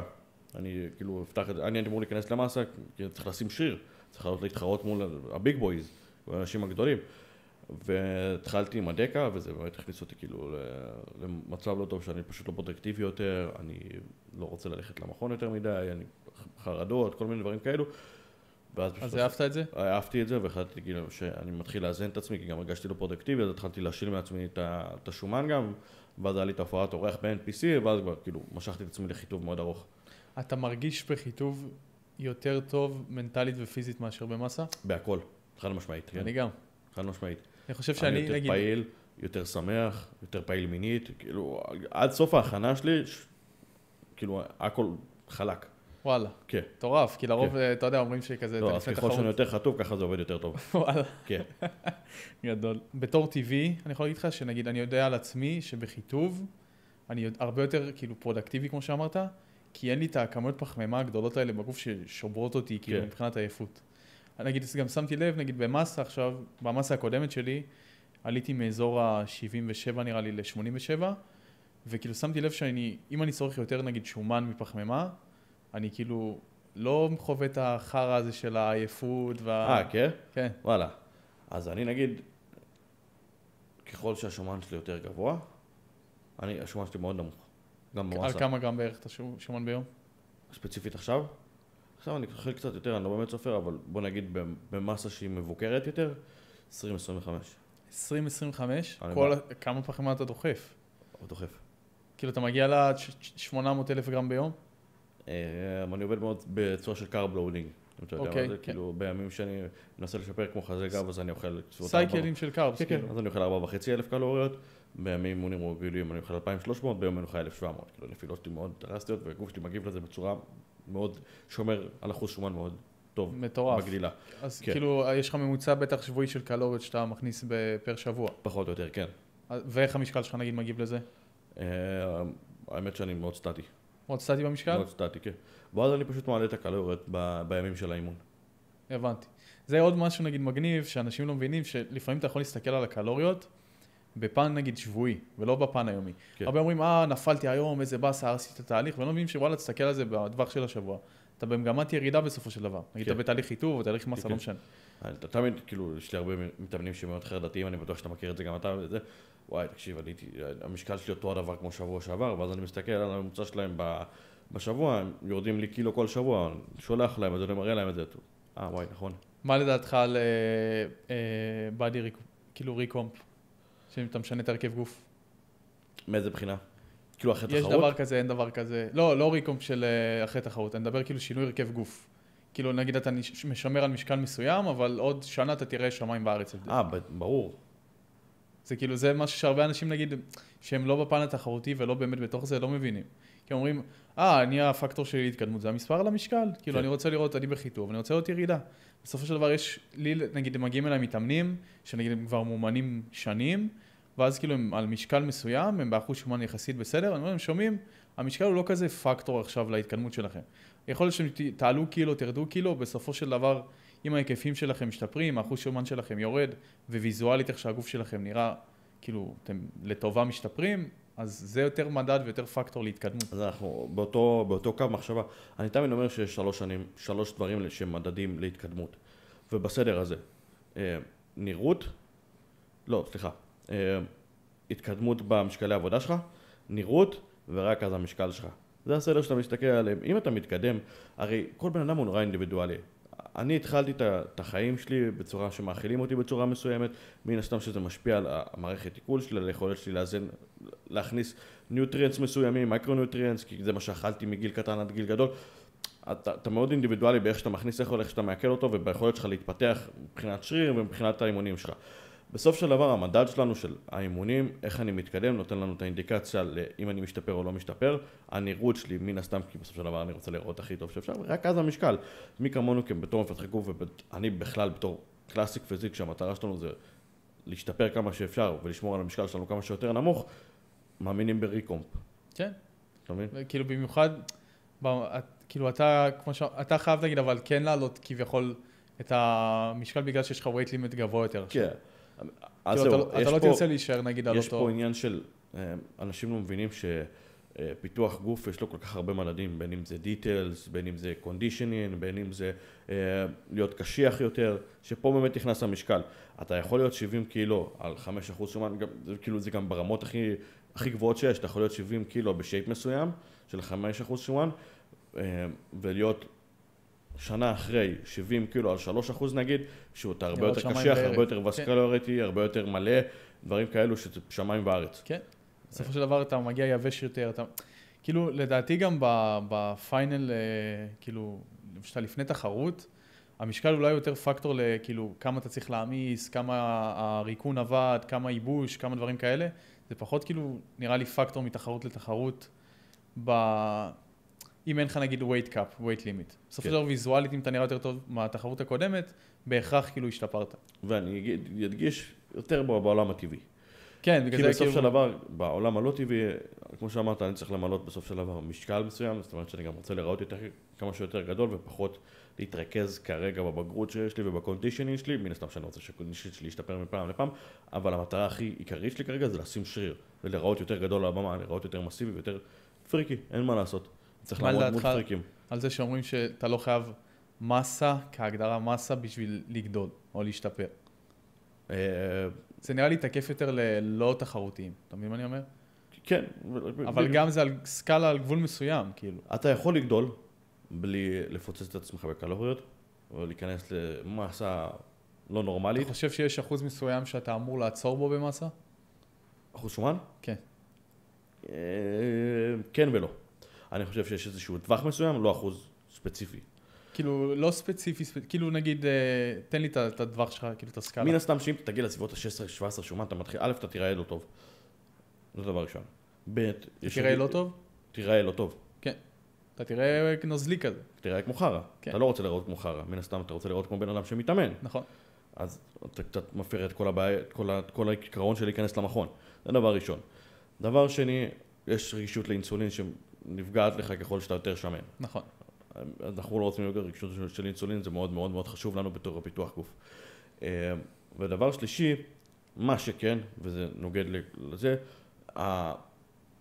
כמו שאמרנו שיש 3 דברים, ההתקדמות שלנו, הביצועים שלנו במכון, הם הפקטור הכי חשוב. יש אנשים שהתקדמו הרבה יותר על 16-17% שומן, מאשר על 12-13. אז כאילו... אתה יודע שאני שמתי לב על עצמי נגיד, שככל שהאחוז שומן שלי יותר נמוך, לא ברמה מאוד נמוכה כמו שכאילו נגיד שהייתי לפני התחרות בהכנה, ברמה של אזור בין 10 ל-8, הביצועים שלי משתפרים מאשר אם אני עכשיו באזור ה-14-15%. אז אתה יודע, שיקרתי לעצמי הרבה זמן, שכאילו המקום הנוח שלי זה 13-14 שומן, ואני משתפר ואני מרגיש טוב, וזה לא אחי, אני גם באותו מקום. 8-9% שומן, אני פרודקטיבי, אני קם בבוקר, אני עושה את האירובי שלי, אני נכנס למכון, אני מרים משקלים שלא חשבתי שאני ארים אי פעם. גם נראה לי זה גם ברגע שאתה באחוז שומן הזה, ואתה נראה טוב, וכיף לך, ואתה קליל, ואתה זז, ואתה מנטלית חזק וטוב לך, זה יתגלם גם בביצועים בחדר כושר. ואנחנו חוזרים לאותו דבר כמו מקודם, של כשאתה נהנה מאיך שאתה נראה ומהתהליך שלך, אתה מתקדם הרבה יותר טוב. בדיוק, זה, שוב, אין משהו אחד שעובד לכולם. והסייאנס בייס יגיד לך, עד 12% שומן, אתה אל תעלה יותר מזה. נגיד משהו שראיתי שקשור לסייאנס בייס, זה סתם דוגמה, עכשיו יצא נגיד מחקר של מכונה מסוימת, של לעשות בזווית הזאת חזה עליון, זה ייתן לך את הכי הרבה היפרטרופיה והכי הרבה גדילה. עכשיו עוד שנה יוציאו מחקר, שלא, תשנה את הזווית לככה, אז זה ייתן לך יותר גדילה. אז בסופו של דבר יש כאילו איזושהי חוסר, זה לא חוסר עקביות, אבל זה כאילו, הם כאילו כל פעם סותרים את עצמם כזה. זה לא רק זה, אם תחפש, תיקח מחקר מסוים שאומר משהו מסוים, ותלך ותגיד, לך ל-GPT, תן לנו את המחקר הזה ותגיד לו, תחפש את המחקר שנוגד את זה, הוא ימצא לך מחקר שנוגד את זה. בדוק. ואז כאילו קופץ כל העניין של המטה-אנליזה ולהסתכל על זה. אני באתי להרים משקלים, אני לא באתי לקרוא מטה-אנליזות. אני רוצה להרים משקלים, אני רוצה להתקדם. כן, זה פשוט מוציא את כל כל הכיף מהדבר. כן, אתם מוציאים את כל הכיף מהדבר. כאילו וואלה, אני שהגעתי לחדר כושר, כשהגעתי לחדר כושר, מי ידע מה זה סייאנס, מי זה מחקרים, באתי להרים, לעשות בנץ' פרס, לעשות פול דאונס, אחי, ובייספ קרל, והייתי בעננים. ואיזה מצחיק זה שיש לך את החברים שלך, לי יש את החברים שלי שמתאמנים, וכולם נראים בצורה מסוימת, וכולם, אף אחד מהם לא סייאנס בייסט. לא. ואיך זה שהחבורה של הסייאנס בייסט נראים כולם אותו הדבר. לא מתקדמים. אבל לרעה, כאילו. לרעה, בדיוק. זה בעיה. מעניין אותי מתי פה להם האסימון, שוואלה, תעיף את המחשבה הזאת ולך תתאמן, כאילו לך תרים משקלים, תחוף את עצמך, כאילו זה לא ייפול להם. לא ייפול להם, כי הם בדרך כלל באים והולכים גם. אבל מעניין מאיפה זה, כאילו, מאיפה זה נובע? כאילו מאיפה, מי הכן של הדבר הזה? כאילו זה ג'ף ניפארד בטח, זה מייק יזרטל. TNF. אני לא סובל אותו. TNF זה המיין סורס של הג'וקים. אני לא יכול לשמוע אותו, אחי, באמת, הוא מעצבן אותי. כן, יש לו כאילו טון כזה מעצבן. אבל הוא נראה מטורף. כן, הוא נראה $1,000,000. הנה, הוא נגיד סייאנס בייס שנראה $1,000,000. לא, הוא לא היה סייאנס בייס כל החיים שלו. אתה מבין? הוא התחיל כמונו. אני חושב שגם האלה של הסייאנס, כאילו, הם לוקחים את זה, לאן שהם לוקחים את זה, בשביל לייחד את עצמם ולמכור, כאילו, משהו שהוא לא, כי הרי הכי קל להגיד, לך תדחוף את עצמך במכון, תתאמן. בתכל'ס זה מה שעובד, כאילו, בוא, בסופו של דבר אתה תדחוף את עצמך, אתה תתקדם מאימון לאימון, כמו שאמרנו, אתה תראה גדילה ואתה תשתפר בסופו של דבר. אבל הם באים ומקטלגים את זה תחת איזה משהו מסוים, תעשה את זה ככה ותעשה את זה ככה ותקשיב לי, אז אתה תראה יותר תוצאות. וזה מה שמעצבן אותי. אתה רוצה שאני אגיד לך איך אני רואה את זה מבחינה קצת יותר עמוקה? הם לא מאמינים בעצמם, הם לא חושבים שהם יכולים להתקדם, הם רואים אנשים שמתקדמים בצורה מסוימת, הם ניסו את כל הדרכים, הרי בשביל להגיע למצב שאתה קורא מחקרים כאלו, זה להגיע לייאוש מסוים. הגעתי לייאוש שאני לא מתקדם עם עצמי, ולמה אני לא מתקדם עם עצמי? א', אתה לא עובד מספיק קשה. אוקיי. ואז הם מוצאים את הגישה הזאת של החצי עבודה, שמאוד מתאימה לנישה שלהם, ואז בא בן אדם כמוך, שהוא נראה כמו שאתה נראה טבעי, ועובד קשה וזה הצליח לו. ואז הם כזה, איך לא זה הצליח? אני עשיתי את זה לפני 2-3. אז הוא לא טבעי. ככה, א', הוא לא טבעי, וב', אני חייב להתווכח עם כל דבר שהוא אומר. למה? כי קראתי את כל המחקרים האלו, ואני חייב להוציא את המידע הזה. כן. אתה מבין? זה יושב להם על משהו. יושב להם על משהו. הנה, זה כמו תמיד ככה. כי בן אדם שלא יושב לו על משהו, הוא לא מנסה להוריד אותך. הוא מעלה את התוכן שלו. הוא מעלה את התוכן שלו בשביל לתת מידע. נכון. מי שבא להוריד אחר ולהקטין אחר, זה נובע מחוסר ביטחון שיש לו בתוך עצמו, בסופו של דבר. הנה, זה כמו שיש עכשיו בטיקטוק, זה רץ, לפני כמה חודשים זה היה יותר, אבל הנה, נגיד, חברים, נגיד אלי, חבר טוב שלי. וואלה, היה עליו מלא, כאילו, לא טבעי, שרצו עליו שמועות. זה כאילו אנשים שבתוך תוכם לא מאמינים בעצמם, שהם יכולים להגיע לאן שהוא הגיע או יותר. כן. וזה אנשים שכאילו, כנראה בסופו של דבר, גם לא הגיעו לשום מקום בתחום הזה. כן. כמה שזה עצוב להגיד את זה, כן. בדרך כלל נעלמים אחרי שנה, שנתיים, אתה לא שומע עליהם יותר. בסדר, ראינו מספיק כאלו. כן, זה כמו שאני שהתחלתי להתאמן, היה אנשים בחדר כושר שהייתי רואה, הייתי אומר, אין מצב הוא טבעי, כאילו, הבן אדם על חומר ב1,000,000%. הנה, המאמן שהיה לי, שהכין אותי לתחרות, אורדן, הוא היה מתאמן איתי באותו חדר כושר, והייתי רואה אותו, והייתי אומר, אין מצב שהוא טבעי, כאילו. והמה אני רואה אותו, הוא אומר, וואלה, הוא טבעי רצח, כאילו, אורדן טבעי ב1,000,000%. אבל זה דברים שהתחלתי להתאמן, לא באמת ראיתי אותם. אתה מבין מה אני אומר? כן. אני גם אומר, אני ספציפית, אני לא יודע איך אתם מגיבים לזה בעולם שלכם מבחינת הטבעים וזה, כי אני אף פעם לא הייתי טבעי. אף פעם לא הסתכלתי על זה. אני גם לא מצליח למצוא את הסיבה להתווכח, כאילו, עם בן אדם שאומר שהוא טבעי, גם אם הוא לא טבעי. כאילו, זה מחמאה בסופו של דבר לבן אדם שהוא טבעי, אתה מבין מה אני אומר? לא, גם אם הוא לא טבעי, גם אם הוא משקר על זה. כאילו, בסופו של דבר... זה שלו. הוא חי עם השקר. אתה צריך לחיות עם זה, אתה צריך לעלות לתחרות שניצחת בה בידיעה שרימית, ואתה לא באמת טוב כמו שאתה אמור להיות. השאלה היא באמת אפשר, נגיד, בתחרות של ה-WNBF, לעקוף את הפוליגרף ואת הבדיקות שתן לרמה שאתה עולה בתור בן אדם שהוא על חומר לתחרות. נראה לי זה מאוד קשה, כאילו אנשים עשו את זה, כאילו כן, לעבור פוליגרף זה קל, שטויות. לא נראה לי שזה כזה קל כמו שעושים את זה. עד היום לא ראיתי בן אדם אחד שבא ואמר, הנה אני הולך לעשות, כאילו... אני גם לא חושב שזה כזה קל, וגם אני אומר, אחרי הפוליגרף, איזה פדיחות זה לנצח את התחרות שלך, לעשות בדיקת שתן וכאילו שיקחו לך את הגביע. נגיד מה אתה מעדיף? אתה מעדיף להוסיף אירובי או שזה על פרקי זמן מסוימים אצלך? אני מקשיב לגוף. כאילו אם אני מתחיל להיות רעב, אז אני אוסיף אירובי, אם אני מתחיל להיות עייף מבחינת הסטרס. אתה שומר על איקס צעדים ביום נגיד? כן. כמה? כן. תלוי במסה, אני במסה מעדיף לעשות יותר צעדים ממה שאני עושה בחיתום. ראיתי שהעלית, נראה לי זה אתה העלית שכן לעשות צעדים גם במסה. במסה, בדיוק. זה חשוב. הבייסליין שלך לבריאות זה הצעדים שלך. אתה בסוף של דבר צריך להגיד לגוף שלך, אני פעיל, אתה חייב לעמוד בקצב ולא להשמין לי יותר מדי, אחרת אני לא יכולים לזוז. זה למה תמיד אני אומר למתאמנים שלי, שאתם בחול, תלכו כמה שיותר לכל מקום. בדיוק. ויש לזה את האלף בנפיט של זה עוזר לך להקל, מרוויח הרבה מאוד מזה, ואז זה מאוד תלוי. הטבעיים, אני מעלה להם את הצעדים, כי בסופו של דבר זה אירובי שהוא פשוט חסר סטרס. לא טבעיים, גם אמרתי את זה, העליתי על זה את הפוסט, כל מה שאנחנו עושים זה שליטה בסטרס, בין אם זה בחומרים הלא טבעיים והטבעיים שאנחנו מכניסים לגוף, שמאפשרים לנו לדחוף את הגוף שלנו לקצה. אז מן הסתם שאם אני רוצה לדחוף את הגוף שלי לקצה, אני לא אשתמש באירובי שהוא לא עצים, אני אשתמש באירובי שהוא כן עצים. הבנתי. אז נגיד שאתה איזה אירובי אתה עושה אז אני משדל תמיד את המתאמנים שלי להליכון בשיפוע, ואם אני רואה שיש איזשהו פער ברגליים, דברים כאלו, שאני רוצה קצת יותר אקטיבציה על הרגליים, אז אני מכריח אותם לעשות מדרגות. אני נגיד עושה מדרגות. אין לי פער ברגליים, אבל פשוט, כמו שאמרתי, אני מזוכיסט, אני אוהב לסבול. מדרגות הכי רבע שאני, כאילו אתה מוצא אותי באיזה מדרכה על הצד. עד היום במסה, על בטן ריקה, 40 דקות כל בוקר על המדרגות. אתה מאמין בקטע של אירובי על בטן ריקה? כן. כן? כן, במיוחד בתור לא טבעי, כמו שאמרתי. הסיכוי שלנו לאבד שריר הוא מאוד, מאוד כאילו מזערי. ואז אנחנו אומרים, אני כרגע מרוקן, הגוף שלי צריך לקחת אנרגיה מאיפשהו, לפרק שריר הוא לא יעשה, כי מן הסתם שאני לוקח את כל מה שאני לוקח כדי לשמור עליו. גליקוגן אין לך בגוף. מאיפה הוא ייקח? מהשומן. אתה מבין? אז כן, תכלס נכון. ולטבעיים נגיד, מה היית אומר? אז כמו שאמרתי, רובי... אתה חושב שיש אחוז מסוים בתור טבעי נגיד, שאתה מחזיק אותו, לא, עזוב רגע הכנה, כאילו נגיד, הנה אני כאילו, אנשים רואים אותי, לרוב בתור הבן אדם זה שתמיד חטוב. תמיד זה עליי, זה נס החטוב. אז כאילו אני תמיד היה לי נוח להישמר על אזור, בוא נגיד בין 8-10%, שלכלל האוכלוסייה זה נחשב חטוב, וכאילו אני תמיד הייתי, יש מצב מתישהו שאני מתחיל כאילו לאבד כביכול קצת מסת שריר.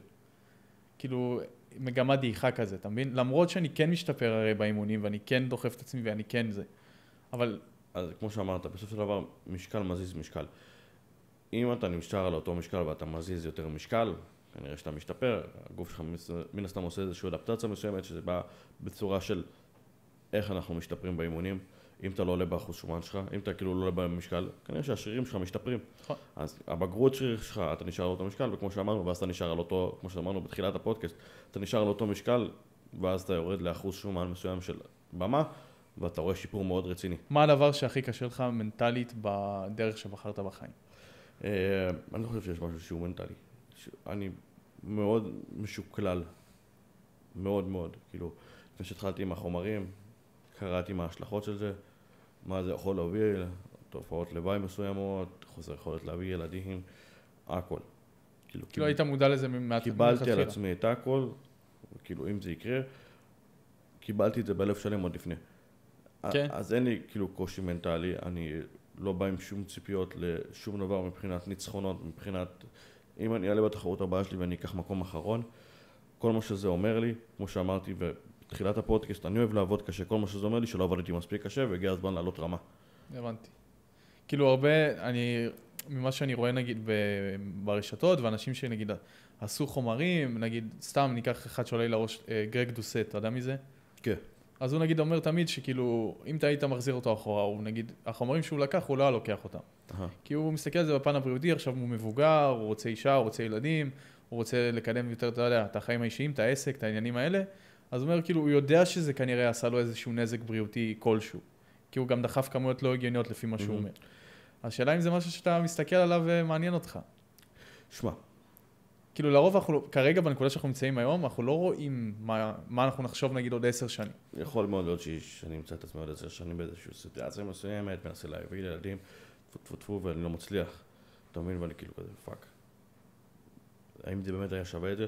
אבל אני צריך להסתכל אחורה. עד גיל 22 לא התאמנתי.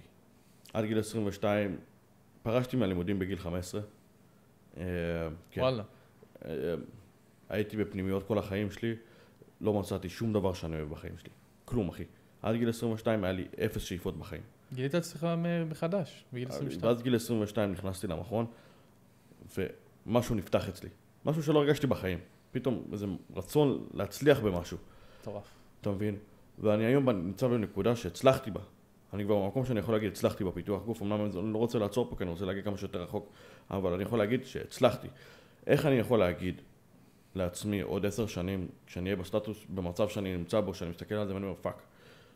אני לא מצליח עכשיו לעשות מה שזה לא יהיה שאני רוצה בגלל מה שעשיתי בעבר, אבל לא היה לי כלום בגיל 22 להגיד שזה לא היה שווה את זה. אתה מבין? הבנתי מה אתה אומר. כן. אני מניח שזה אינדיבידואלי ויש אנשים שהיה להם ויכולו להיות עם אופציות מסוימות וזה, אבל כאילו בשבילי פיתוח גוף זה הכל. כאילו זה, אתה רוצה מעיניים, זה מה שאתה רואה במסך שחור. זה המטרה הראשונה שלי בחיים. מטורף, אחי. זה כאילו זה שגם, אתה מבין שזה מה שאתה רוצה לעשות, זה פסיכי, אחי. אנשים עד גיל מאוד מאוחר לא מבינים מה הם רוצים מהחיים שלהם. נכון, אני יכול להגיד... מדדים בעולם. אני יכול להגיד, כאילו עד גיל 22 לא היה לי שום דבר שאני אוהב. שום דבר, כאילו אומרים לך נוי מה אתה רוצה להיות, לא היית... כלום, לא היה לי כלום, אחי. שום דבר בראש? כלום. כלום? כלום. זה מטורף. כן. זה פסיכי. לא, האמת היא שגיל 22 נפתח לי כזה, אמרתי, אין לי כלום שאני רוצה לעשות בחיים, אני אוהב לטייל בעולם, אבל לטייל בעולם בלי לעשות כלום זה בסה. אז אמרתי, אוקיי, אני אקח איתי מצלמה, מחשב, רחפן, אני אטייל בכל העולם. התחלתי כבר לחסוך כסף. ולטייל את זה כאילו ולעשות מזה כסף? לא יודע אם לעשות מזה כסף, סתם לטייל את זה, בשביל הכיף. וואלה. לצלם, כי אהבתי לצלם כזה. ואז התחלתי לחסוך כסף, חסכתי כבר איזה סכום יפה, ואז אמרתי, אני לוקח את זה לשני מקומות. זו שאני הולך עם הפיתוח גוף או שאני בורח מהעולם. וואלה. כן. פסיכי, אחי. בחרתי בפיתוח גוף בסוף. כן. וואלה. וכאילו, יש לך אולי מחשבה שבעתיד שתהיה מבוגר יותר וכבר תעזוב את הפיתוח גוף, זה מה שתעשה כאילו? כן. כן. מטורף. אני אחזור לזה בסוף, כן.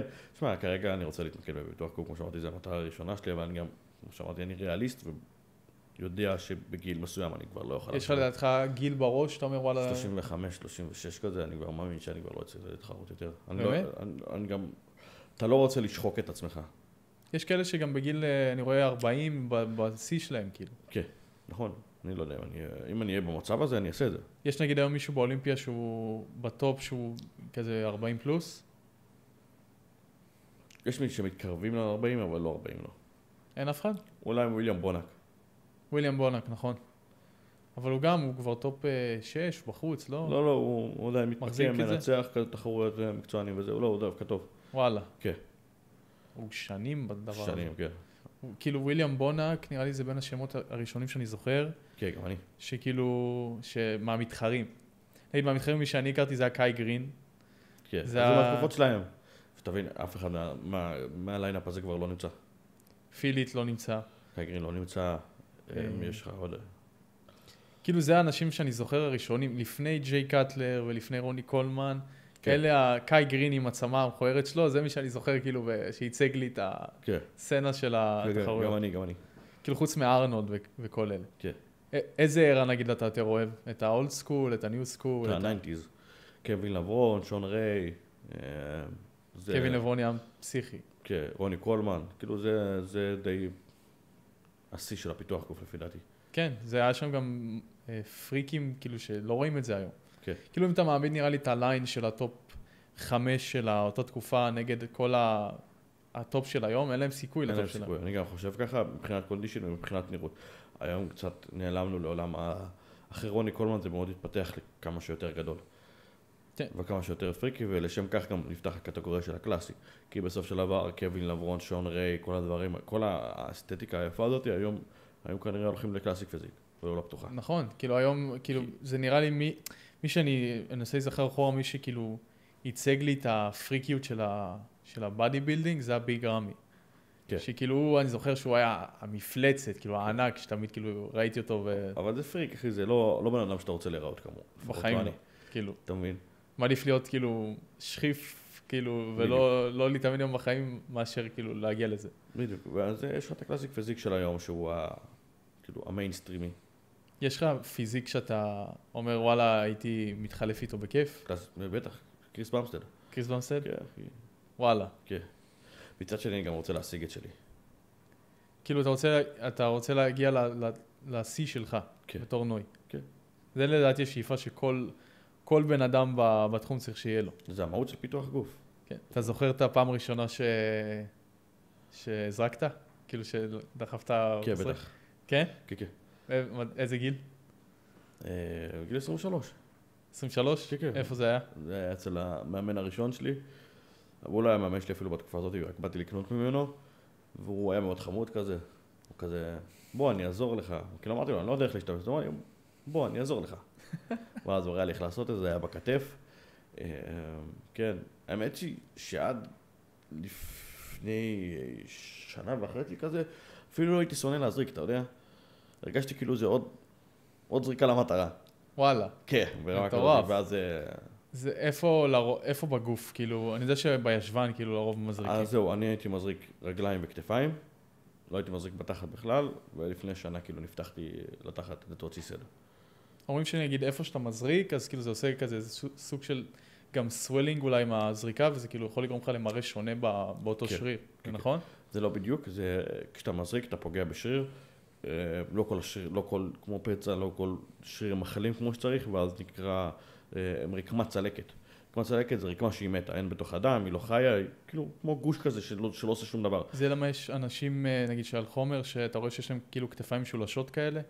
אתה יודע מה אני מדבר? לא ממש. כזה כתפיים שאתה רואה כזה כאילו, לא עגולות, שכאילו הן נראות בצורה מוזרה כזאת. יכול להיות שזה אחד מהפקטורים, אבל אני מניח שזה גם עניין של גנטיקה, אבל כן, בסופו של דבר, אם אתה נכנס, אתה פוגע בשריר, אתה הופך אותו לרקמת צלקת, הוא הופך להיות שריר מת נקרא לזה, רקמה מתה, שהיא לא חיה, אבל היא עדיין שמה, ואז נבנה מעליה שריר.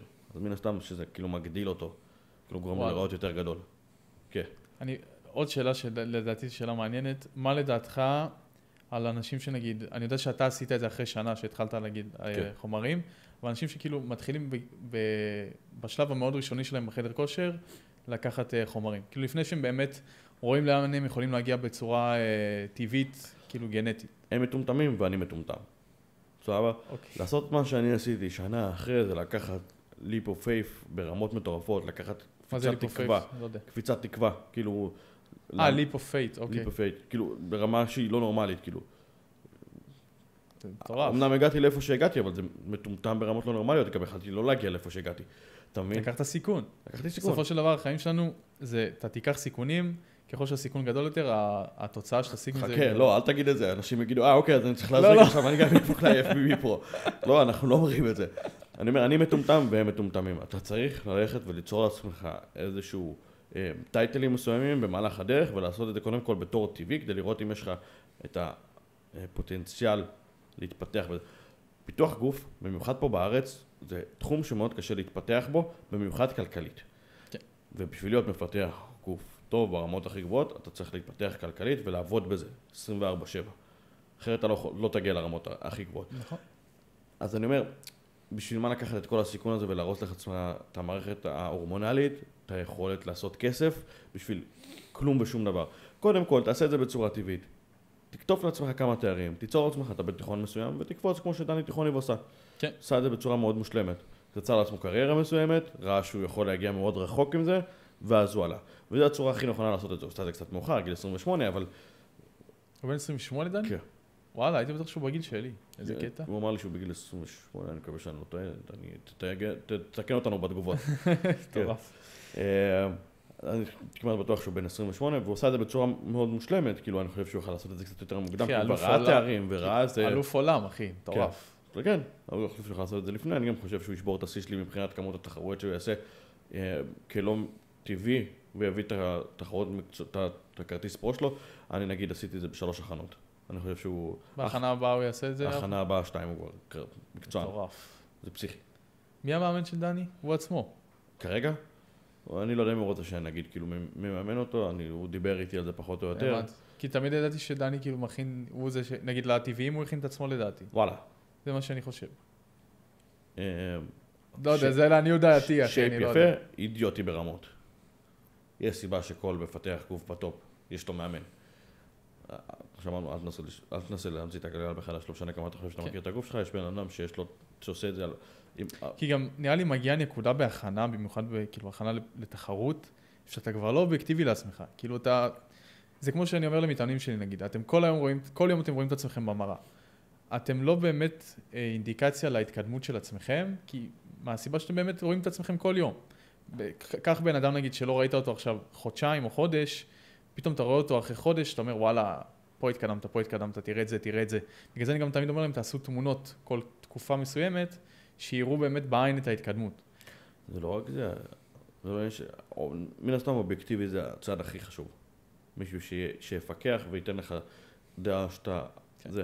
אבל א' אתה רוצה להיות על טייס אוטומטית, בלי קלוריות, בלי כלום, איך אתה מסוגל לחשוב? תהיה ריאליסט, תהיה חכם כאילו.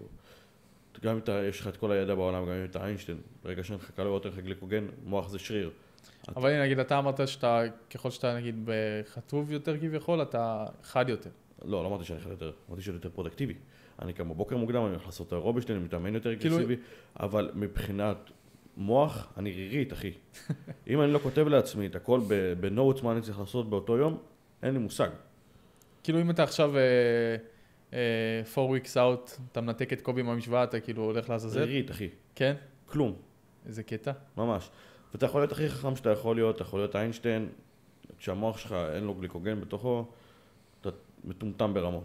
ואז אתה מתחיל לעשות טעויות. מעבר לזה שאם אנחנו מדברים ספציפית על דני, עליי, מישהו שזה לא יהיה, יש לך אנשים כמו אני רמבוד, יש לך אנשים כמו בוסטון אאוטפלו, סטפן, פטריק טור, כאילו השמות הגדולים של מי אנחנו לאדם בתור מאמנים?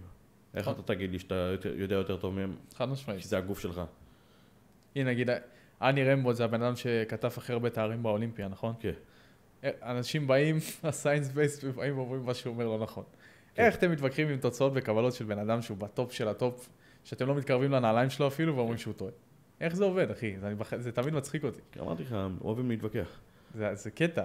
והם יוצאים פרובוקציה שמביאה להם קליקים וצפיות, זה למה הם עושים את זה. זה למה הם עושים את זה, כן. זה מעניין מתי הטרנד הזה של כל זה יחלוף. הוא לא יחלוף, כי אנחנו דור נורא שלילי, שנורא אוהב שליליות. אני חושב שבן אדם יותר שלילי, והוא מדבר יותר כמו מפגר, ואני, יש לי בן אדם שלילי שהוא די מפגר, אז אני... זה למה אני שונא את הטיקטוק, אתה חייב להיות מטומטם כאילו בשביל לתפוס. חרא מושך זבובים. חד משמעית. בול. והזבובים זה כל כן, אלה שהתחילו להתאמן לפני יומיים, שאומרים, כן, זה מה שנכון. בדיוק. זה גם, צריך לשים לב שלרוב אלה שמגיבים, הם פרופילים פיקטיביים. זה סתם אנשים, כאילו סתם בוטים, אחי, כן. זה אנשים לכו תעלו את האנרגיה שלכם למשהו שיקדם אתכם, שיעשה לכם טוב. כן. בסופו של דבר סתם, אחי, באים לבלבל את המוח. פעם ראיתי את דייוויד גוגינס אומר,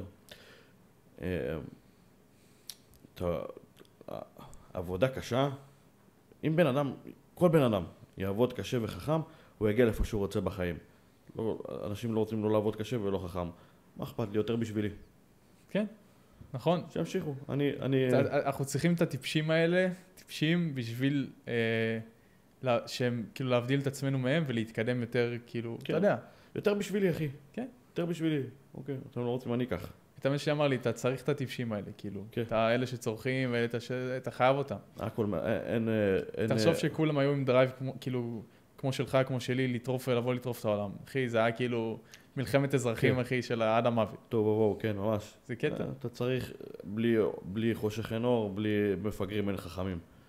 בדיוק. כן. איך אתה נגיד מבחינת אמונה ודת, זה דברים שאתה אומר, כאילו... לא, אני, כאילו... בכלל לא? אני חושב שאתה מת, קופץ לך כמו פופ-אפ כזה, אני תמיד אומר, קופץ לך פופ-אפ כזה, כתוב Game Over, וזהו, חלאס. וואלה. כן. תמיד היית ככה, כאילו? לא, הייתי מאמין באלוהים, הפכתי להיות אגנוסטי, שאתה מאמין שיש איזשהו משהו בעולם. ישות כלשהי, כאילו? ישות כלשהי, ואז גם זה נעלם. וואלה, אז אני כאילו, הייתי בדיוק ההפך. אני לא האמנתי, וכאילו תמיד, גם באתי מבית שהוא לא מאמין, שכאילו, אין אלוהים, אמא שלי מאמינה בחייזרים, אחי, דברים כאילו הזיות.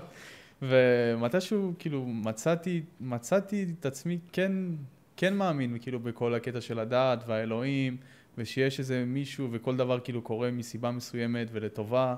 ואם אתה מסתכל, אם אתה באמת מעמיק ומסתכל על כל סיטואציה, ואתה מנסה למצוא את הטוב, אחי, במצבים הכי שחורים שלי בחיים מצאתי את הטוב, כאילו. ומשם אתה צומח, משם אתה באמת מתקדם. גם אני עשיתי את זה, פשוט בלי זה, אני מאמין שכל דבר יש את הסיבה שלו. אני יכול לספר לך דברים, כאילו, שעד שאני לא מסתכל עליהם במבט לאחור, אני אומר, what the fuck, כאילו. אני אספר לך ככה. בתור ילד, כמו שאמרתי, לא הייתי הכי טוב בבית, זה הוביל אותי לאנשים קצת לא הכי טובים בעולם. השתמשתי בסמים, אוקיי?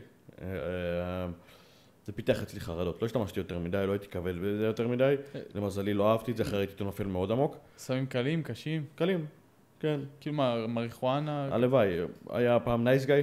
אוקיי. אז אני הייתי מהתקופה הזאת, אחי, שכאילו אין כסף יותר מדי בשביל זה. אומרים שזה קצת גם משבש כזה את המוח, נכון? כן. השתמשתי פעמים בודדות, כן? יש לי חבר שהוא נדפק מזה ממש. אף פעם לא אהבתי, אבל היה לי חברים שהיו משתמשים בזה, וזה כאילו כל מה שהיה סביבי פשוט, ואין כסף. מה זה? נייס גאי זה כאילו מריחואנה מעולה ב-K300. זה אפילו לא מריחואנה, זה עלים שתפוך המייצים, שמו אותם בתוך K300, אקונומיקה, זה נתנו לזה להתייבש ונתנו לנו לעשן את זה. אז היה. אז השתמשתי באמת בכמה פעמים בודדות, לא הייתי יותר מדי כאילו אגרסיבי עם זה, אף פעם לא אהבתי לשתות, אבל כאילו, אתה מושפע חברתית, אתה ילד בן 14, כל מה שיש לך זה, החיים שלך נראים כמו לא יודע מה, וכל מה שיש סביבך זה אנשים שמשתמשים בזה, מן הסתם שכשאתה יוצא איתנו, אז אתה מוצא את עצמך, זה פיתח אצלי חרדות חברתיות מאוד קשות. מאוד מאוד קשות. איך זה התבטא? אתה זוכר איזו סיטואציה מסוימת? כן, אם הייתי נכנס לחדר שיש בו יותר מ3 אנשים, הרגליים שלי מתחילות להזיע, ואני מתנתק, אתה לא יכול לדבר איתי. וואלה. כן. ולא ידעתי מה זה בהתחלה, ואז אתה נפתח, מתחיל לקרוא, גיל 16-17 כבר אמרתי פחות או יותר מה יש לי. איך התגברת על זה? אז זהו, זה התפתח אצלי משתי סיבות. חוסר ביטחון של איך שאני נראה, חוסר ביטחון לזה שאין לי שום מטרה בחיים, שום דבר שאני רודף אחריו. כשאתה משלב את השתיים האלו ביחד, אתה מקבל את זה.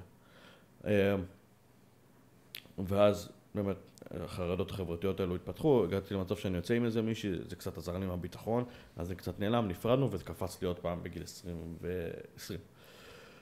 יצאתי מהצבא, וזה ממש כאילו גמר אותי, אבל זכרתי שאני אוהב להתאמן במכון, אבל אמרתי, אני לא מסוגל ללכת למכון, יותר מדי אנשים, סבבה? ואז אמרתי לך שחסכתי כסף לטייל בעולם, לקנות זה, חסכתי סביבות ה-80-90 אלף שקל, בניתי לעצמי, גרתי אז עם אמא שלי, בניתי לעצמי מאחורה, פרגולה שלמה, שמתי שם רצפה, בניתי לעצמי איזשהו מכון. אמרתי, כאילו, אני משקיע את עצמי פה, בוא ננסה לראות לאן זה יוביל אותי. ואז באמת, אחרי שנה שהתאמנתי, התחלתי לעלות על חומרים, ראיתי שבאמת, כאילו, אני מתקדם. זה גם בא לך בקורונה, לא? כן. זה הציל אותך. זה בדיוק מה שאני אומר, אחי. אתה לא שם לב שאתה לא כל מסתכל קורא אחורה. לטובה, אחי. ואז הקורונה באה, וסגרו לנו את כל המכונים, ובשלב הזה כבר הרגשתי מספיק בטוח כדי להיכנס למכון, ואז סגרו לי את המכון, ואז היה לי את המכון בבית להעביר באותה הכנה. אז הנה, תסתכל, אתה כאילו, אני מאמין שעכשיו, כאילו, אז אולי לא ראית את זה בפן הזה, אבל כאילו כל דבר שקרה לך באותו תקופה או תמיד, קרה למטרה טובה. לים. כן.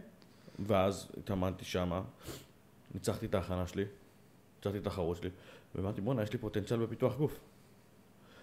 ואז אמרתי לך שעזבתי את הפיתוח גוף ל3 שנים, בגלל זוגיות, ואז חזרתי לפיתוח גוף לפני 1.8 שנה.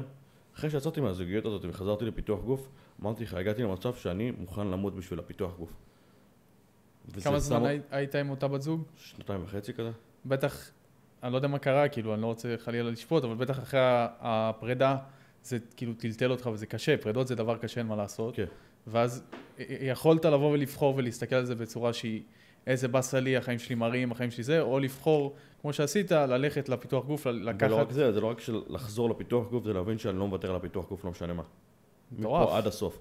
ואז אני נמצא היום במקום שאני נמצא בו, בדיוק בגלל הסיבות האלו. אז כאילו זה שלב שהיה חייב לקרות בשביל שתבין את זה גם. כן. זה מטורף. כן. זה אשכרה, כאילו, זה באמת מראה לנו, אחי, שכל מה שקורה, בסופו של דבר, מסתדר. יש אחרי כל דבר שקורה, יש לך 2 מסלולים. או להמשיך לעבוד קשה, או לקחת צעד אחורה ולנסות לחשוב על מה אני הולך לעשות, איך אני פונה לעצמי, ואז נפתח לך ים של אופציות שהן לא... אתה לא יודע לפעמים יובילו אותך. נכון. בסופו של דבר אני גם מאמין שכל עוד אתה בתוך המשחק, ואתה עושה, בסופו של דבר אתה מצליח כרגע, ואתה גם תצליח בעתיד. מי שלא מצליח זה אנשים שפורשים. שאומרים, זה לא בשבילי, אני יוצא מזה, כמו שנגיד סתם, אני מאמין שגם אתה חווית את זה, מגיעים אליי נגיד מתאמנים. שאחרי כאילו תקופה שפחות הולך להם, פחות זה, מרימים ידיים, אומרים די, אין לי כוח לזה, אני לא רוצה להמשיך, אני לא רוצה זה. ולא מבינים שזה בסופו של דבר, אתה צריך להסתכל על זה בתור מרתון, ולא בתור ספרינט, ולהבין שכאילו זה שלבים שמובילים אותך לאן שאתה צריך להגיע. אתה לא יכול להגיע לאן שאתה רוצה מהר. כן. לרוב, רוב הדברים שלי אישית קרו, דברים שבאו לי מאוד בקלות ושהשגתי אותם בקלות, נעלמו באותה מהירות ובאותה קלות כאילו. שום דבר ששווה להשיג בחיים לא בא בקלות. נכון. בול. אתה לא רוצה שום דבר בקלות. אחי, אפילו תראה, כך הכי שטחי בעולם, אנשים שזוכים בלוטו, אחי, הרוב מאבדים את הכסף כאילו. כן. הרוב מטיסים את הכסף ככה. בדיוק, נתת פה את הדוגמה הכי טובה. אנשים שזוכים במיליונים חוזרים למצב יותר גרוע מלפני. זה מטורף. שום דבר טוב לא בא בקלות. נכון. כאילו, אתה צריך יום-יום, אחי, יום-יום לעבוד מספיק בשביל להגיע לאנד גול הזה שאתה רוצה להגיע. יש לי מתאמן שדיברתי איתו לא מזמן, הוא אמר לי, שמע, המנטליות שלי קצת זה, יש לי דברים שהמעבר צפים. אמרתי לו, אין בעיה, הכל טוב. תמשיך לטפל בהם, תוך כדי שאתה עובד קשה.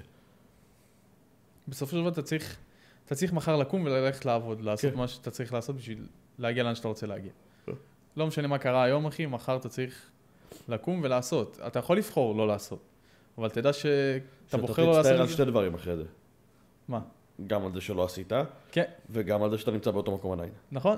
כאילו, אתה מרגיש שזה סוג של הלקאה עצמית כזה, של כאילו, למה לא עשיתי? ואז אתה מבין זה רק בדיעבד, ואז זה כדור שלג, אחי, שאתה לא יוצא ממנו. תזכרו שתמיד בסוף, כשאתה יושב על מפתן המוות, ואתה יושב במיטה, וכאילו, אתה לא חושב, בוא סמק, איזה באסה שלא עשיתי את זה. איזה באסה שעשיתי את זה. אתה תמיד חושב לעצמך, איזה באסה שלא עשיתי. זה הכי מפחיד אותי, אתה יודע? כן. זה הדבר אין משהו שאתה מפחיד אותי, משאני באמת כאילו, על השעה האחרונה שלי בחיים, ולבוא ולהצטער באמת על דברים שלא עשיתי. אתה בחיים לא תצטער על דברים שעשית. נכון. כאילו, לא משנה, גם אם זה נראה הדבר הכי מטומטם בעולם והכי דבילי, בסופו של דבר, א', כאילו, הרוב למה הם לא עושים דברים? כי הם מפחדים ממה אנשים אחרים יגידו. בן אדם יכול לבוא מולי, כאילו, לעשות את הדבר הכי מטומטם בעולם, אחרי דקה נשכח את זה. אנשים לא מבינים שבסופו של דבר, כל מה שאתה עושה הוא חולף, כאילו, הכל זמני גם ככה. כן. אחי, החיים שלנו זמניים. כולנו זמניים. כאילו, אנחנו עוד שנייה ככה, אחרי אנחנו בני 80, אנחנו נמצמץ ואנחנו כאילו שם. אז כאילו, למה לא לחיות כל יום לקצה שלו? כאילו, להכי הרבה שאתה יכול למטרות ולמה שאתה רוצה להגיע. יש לך אנשים בטיקטוק שעושים פרצופים מצחיקים ומפגרים ועושים מיליונים. כן. כאילו, אתה מבין? ריקודים. פשוט לא אכפת להם. אבל אולי זה הייעוד שלהם, לך תדע. כן, אבל... שוב, אנחנו צריכים אותם. אבל אני אומר, כאילו, למה שאכפת לנו מאנשים אחרים, עם אנשים כאלו שעושים פרצופים, אם היה אכפת להם, הם כאילו לא עושים כלום עם החיים שלהם. בדיוק. כאילו זה, אנשים אומרים שהאינטרנט זה דבר שהוא אינסופי, והכל נשאר, והכל נשמר. שטויות, אחי, בסופו של דבר הדברים נשכחים. הכל חולף. הכל חולף. תראו את קים קרדשיאן. אתם זוכרים אותה היום רק כמיליארדרית, אנחנו זוכרים אותה בצורה אחרת. כן, בצורה אחרת לגמרי, כאילו. איזה קטע. אבל עדיין זוכרים את זה, כאילו. עדיין זוכרים את זה, אבל כאילו אף אחד לא אומר, זה האיש של הזה. בוא נגיד, הדור, לא הגיל שלנו, בוא נגיד, כך טווח גיל של 10 שנים מתחתנו, או קצת יותר, לא יודעים את הסיפור הזה עליה כנראה. כאילו, הרוב מכירים אותה בתור המשפחת קרדשיאן. כן, בדיוק. והיא התפרסמה משהו זוועה. כן, וגם היא דאגה לכל המשפחה שלה, גם כל המשפחה שלה מיליארדרים. אבל זה מזה? זה לא נראה לי מזה. לא, זה לא מזה, אבל היא פתחה להם את הדלת לזה. זה מטורף. כן. זה פסיכי. כן. יש לך משפט כזה שרץ איתך תמיד, כאילו לרגעים קשים, לרגעי מוטיבציה. כן, זה כתוב לי גם באינסטגרם. וואלה.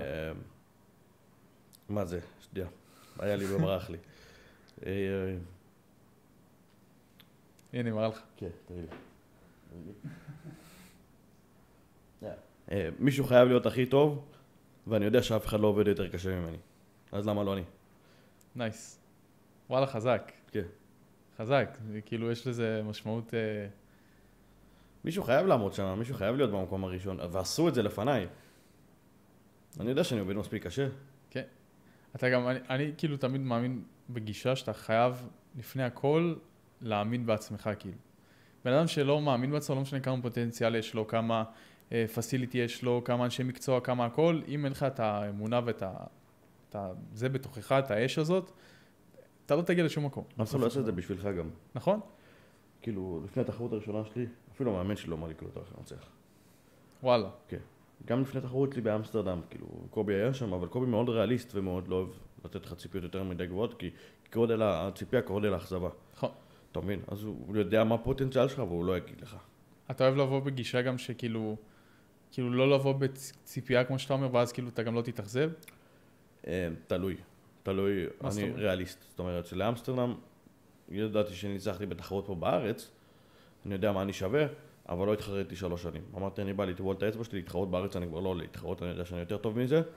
אני הולך לטבול את האצבע שלי, לראות איפה אני עומד בתור מקצוען, אם אני יכול להגיע לרמה של מקצוען, לטבול את האצבע, נראה איפה אני מתמקם, ואז נחליט.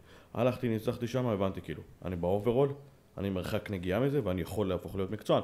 ואז כמובן שכשהגעתי לתחרות הבאה, זה היה בשביל להפוך להיות מקצוען, אבל לא באתי בגישה של בתחרות הראשונה שלי באמסטרדם, אני הולך להפוך להיות מקצוען.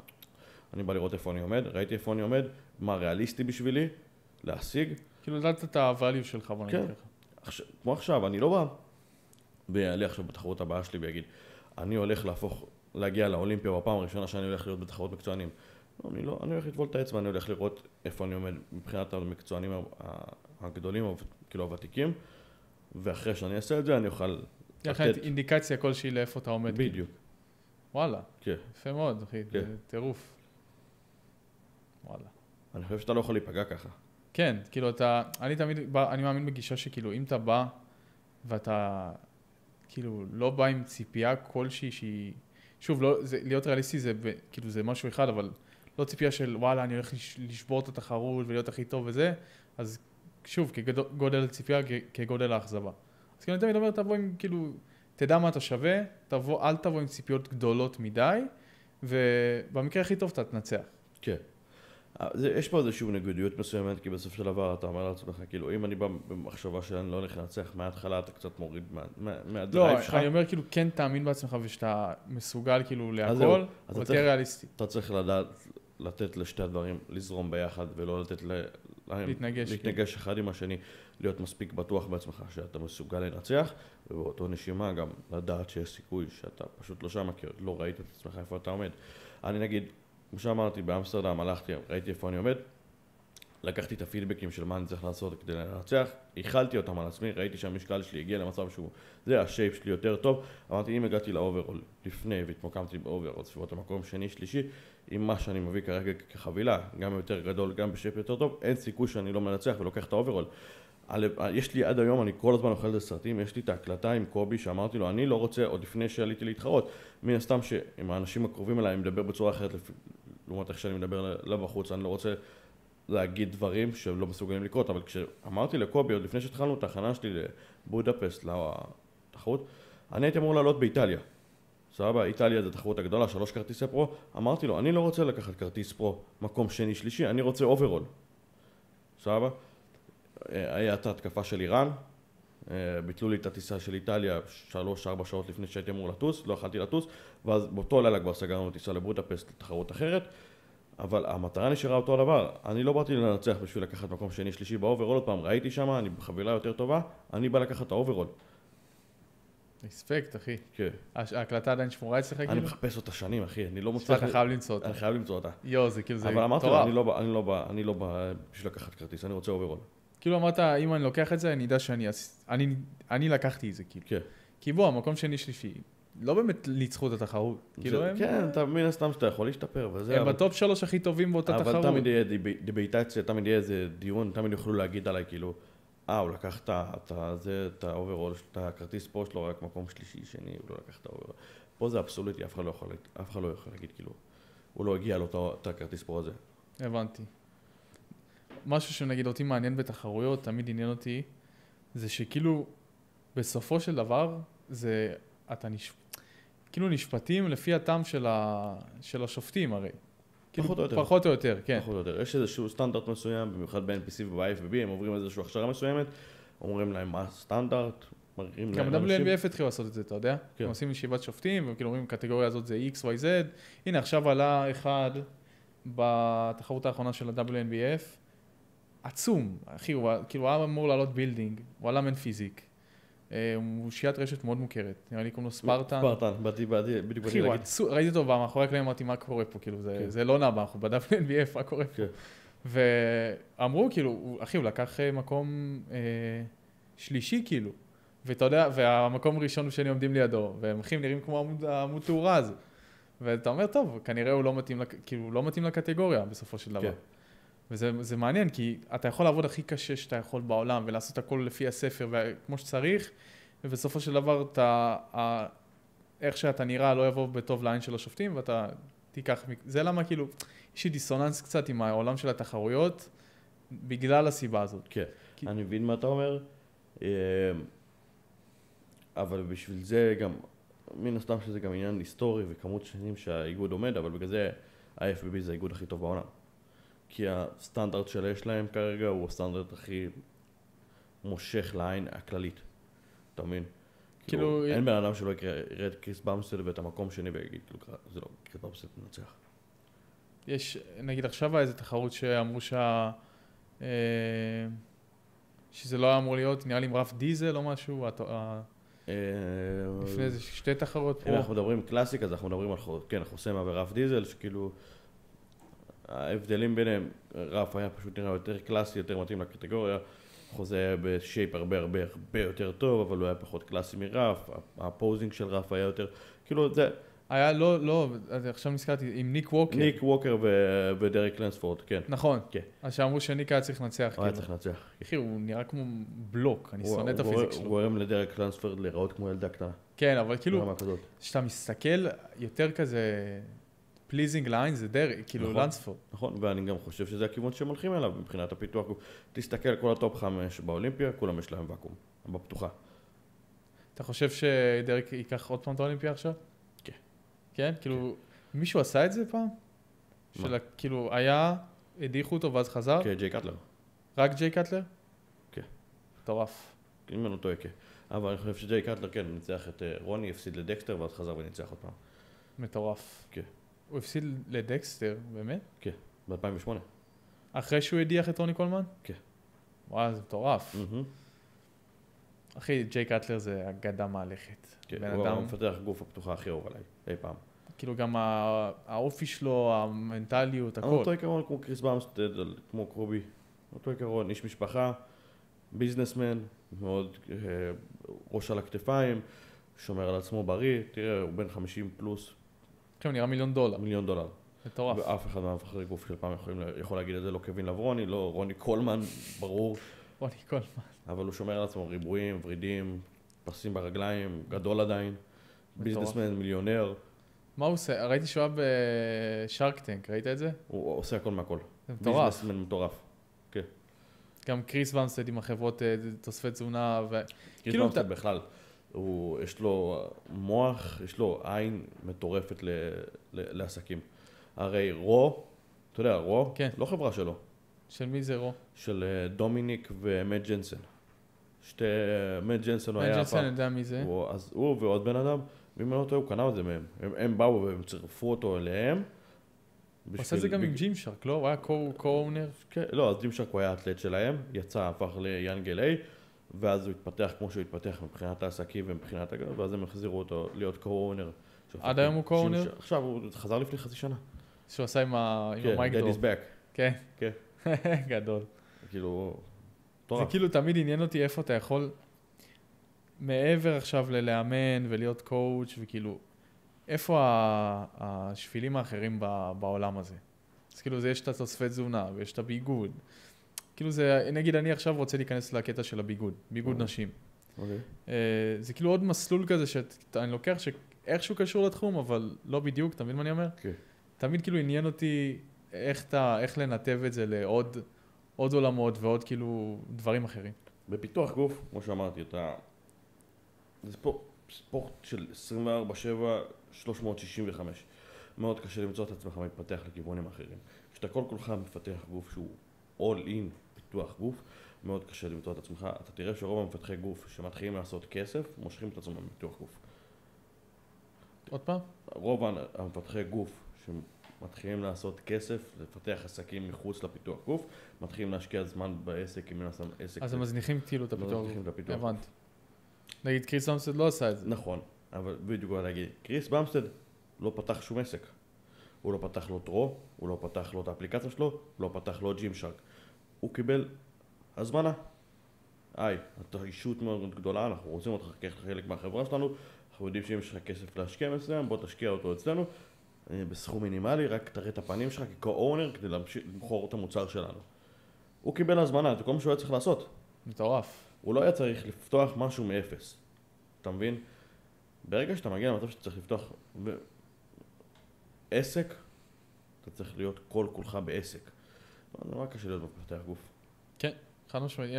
אפילו אני, שאני לא מתקרב לשום רמה של לא קריס ולא שום דבר, שבתקופות שאני מאוד, כאילו, נשאב לעסק, אני שם לב שגם באימונים, כאילו, אולי לא הכמות אימונים שאני עושה בשבועי יורדת, אבל כן העצימות טיפה יורדת, וכן אני קצת עייף יותר באימונים, והמנטליות שלי לא שם ב100%.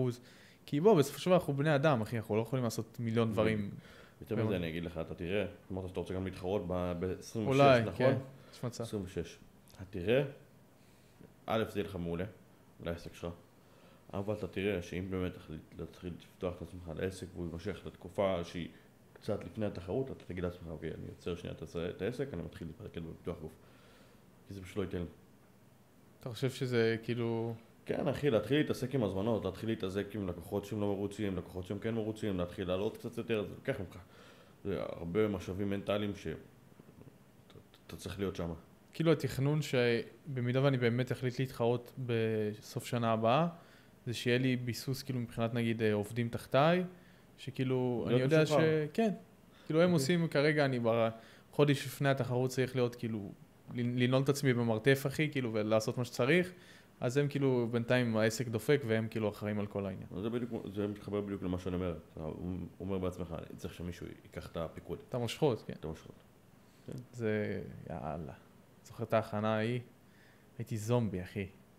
זה כאילו מפחיד אותי לחזור לרמה הזאת של הזומביות. כן. כאילו, בת זוג שהייתה לי אז אמרה לי, כאילו, אתה מת מהלך, כאילו, זה סיוט. אני חושב גם שכאילו הייתי הרבה יותר זמן לפני התחרות מוכן, אתה מבין מה אני אומר? כאילו הייתי יותר חטוף שזה 3 חודשים לפני, מאשר... כמו שאמרנו, אתה רירית, אומרים יותר פרודקטיבי כמה בבוקר, אבל אתה רירית, אתה זומבי מהלך. אתה לא יכול לדבר עם הבת זוג שלך, אם רוצה לדבר איתך, רוצה תשומת לב, איך אתה מסוגלות לתת לזה? גם מרוב שלא היה לי אנרגיות ולא היה לי כוח לעשות כלום, הייתי מורעב, יושב באוטו רעב, ואני יודע שכאילו אני עכשיו יוצא מהאוטו, נכנס הביתה ואוכל, וכאילו אני אהיה בסדר. לא הייתי קם מהאוטו, אחי. הייתי יושב באוטו וסובל עם עצמי בתוך האוטו. כן, אין כוחות, לקום בבוקר זה עבודה בפני עצמה. זה כאילו, אתה קם, אחי, גם כשאתה חטוף, כואב, אחי, היה כואב לי כל הגוף, הייתי קם, יושן, המזרן שלי כמו אבן, אחי, פתאום כואב לי פה, כואב לי שם. כן. קשוח. כן, כן, זה מזקן אותך. אתה עכשיו מכין אנשים תחרות? כן. וואלה. מהמם. לאיזה תחרות? באוקטובר אני כנראה אעלה אותם NPC בתקווה שהם יעשו את זה עוד פעם, כי זה היה התחרות הכי איכותית שהייתה פה אי פעם. של חגית? כן. שמו לה זה, לא? גז גז מדמיע, כן. מי... לא קשה לעשות אחד ועוד אחד. כאילו, זה בטח כן. מהאיגוד הכי אנטי נגד איגודים אחרים, מהאיגוד שמבין ש-NPC ברגע שהוא יצבור תאוצה ואנשים יהיו חייבים לעבור דרכו כדי ללכת להתחרות ב-IFBB שהוא האיגוד הכי נחשב בעולם, אם הוא ימשיך להתנהל פה אז מן הסתם. נראה לך שהאיגוד של חגית יוכל להוציא כרטיס מתישהו? לא. אף פעם? לא. היה פעם בארץ שהיו יכולים להוציא לא. כרטיס, נכון? לא, לא. וואלה. יש IFBB פרו ויש לך IFBB... נכון, איפה שמייקל קריזו היה, שזה השני. בדיוק. איך הוא קוראים עדיין לזה? קיים כזה, אבל הוא שם בצפון אצל ה... יש לזה אצלם. שם. אצלם, כן. IFBB אליט, משהו כזה. כן, משהו כזה. כן. אז כאילו זה מה שהבנתי. חרטה בפיתה, כן. הם לא מגיעים לשום כאילו אולימפיה או שום כלום. עוד איגוד. עוד איגוד שצריך למשוך לעצמו את ה-IFBB פשוט השם בהתחלה בשביל לעשות כסף. לא באמת איזה. אז כן, אני לא חושב מהסיבה הפשוטה של להגיע לישראל, לצערנו מאוד קשה. היא בשביל, הרי שלא יהיה מונופול, היא צריכה שאנשים מחוץ לארץ יבואו לארץ להתחרות. הבנתי. פרו-קואליפיי, היא צריכה להתחיל לחלק לאנשים מהעולם. אם אף אחד לא רוצה לבוא לישראל, מה, רק אנשים ישראלים יצאו מפה כרטיס פרו, זה לא הגיוני. זה גם מטורף שהיא הקימה את החדר כושר, עכשיו היא הקימה איגוד, אחי, עם מכונה, זה טירוף. מכונה היא בחורה מאוד מאוד טובה, מגיע לה באמת כאילו שהאיגוד שלה יצליח, וגם אנחנו צריכים את זה בתור מפתחי גוף, במיוחד לא טבעיים פה, אנחנו כל כך צריכים סטנדרט אחר. היום האיגוד הכי גדול בארץ זה הטבעיים. כן. זה מטורף. וזה בסדר, זה יכול ללכת באיזושהי סינכרונזציה מסוימת, אבל אנחנו צריכים את זה, כי האיגודים פה בארץ, הם מסמיכים את השופטים לפי איך שהם רוצים, ומי שנוח להם לצלחת. אתה מבין? מי שהם יכולים לשלוט עליו. NPC מביא לך שופטים מחוץ לארץ, שעברו הכשרה מסוימת, ונותנים לך באמת פידבקים עם סטנדרט ל-IFBB. איך לא תרצו את זה אצלנו? איך אנשים כאילו מוכנים ללכת לאיגודים אחרים שהשופטים שלהם, אין להם מושג מה אתה דורש באיגוד שאתה בסוף מנסה להגיע אליו? זה פסיכי. כן. וכאילו, עכשיו התחרות שהייתה זה השופטים כולם מחו"ל? כולם. זה מה שמצחיק, זה שהשופטים שבאו, זה השופטים ששפטו אותי בבודפסט. הייתה שם 3, כן, ראיתי שם את השופטת שנתן לי את הכרטיס פרו. חזק. זה מטורף, כן, היא אמרה לי, hey, you're my winner.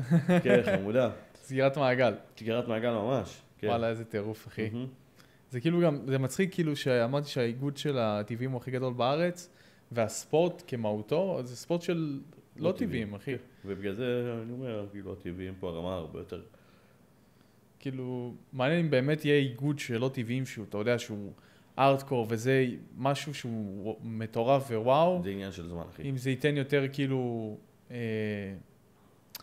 ידחוף יותר אנשים ללכת לצד הזה של הפיתוח גוף. כן ולא. אני חושב שזה יקרה גם בלי איגוד.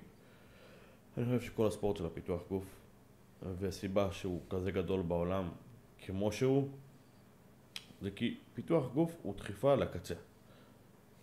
ברגע שהגעת לקצה שלך בתור טבעי, אני רוצה לדחוף לקצה כי זה המהות שלי בפיתוח גוף, אני אעלה על חומרים. השאלה אם אתה באמת יודע שהגעת לגבול שלך בתור טבעי. גם אם לא, יש כאלו שירצו לדחוף את עצמם עוד לקצה.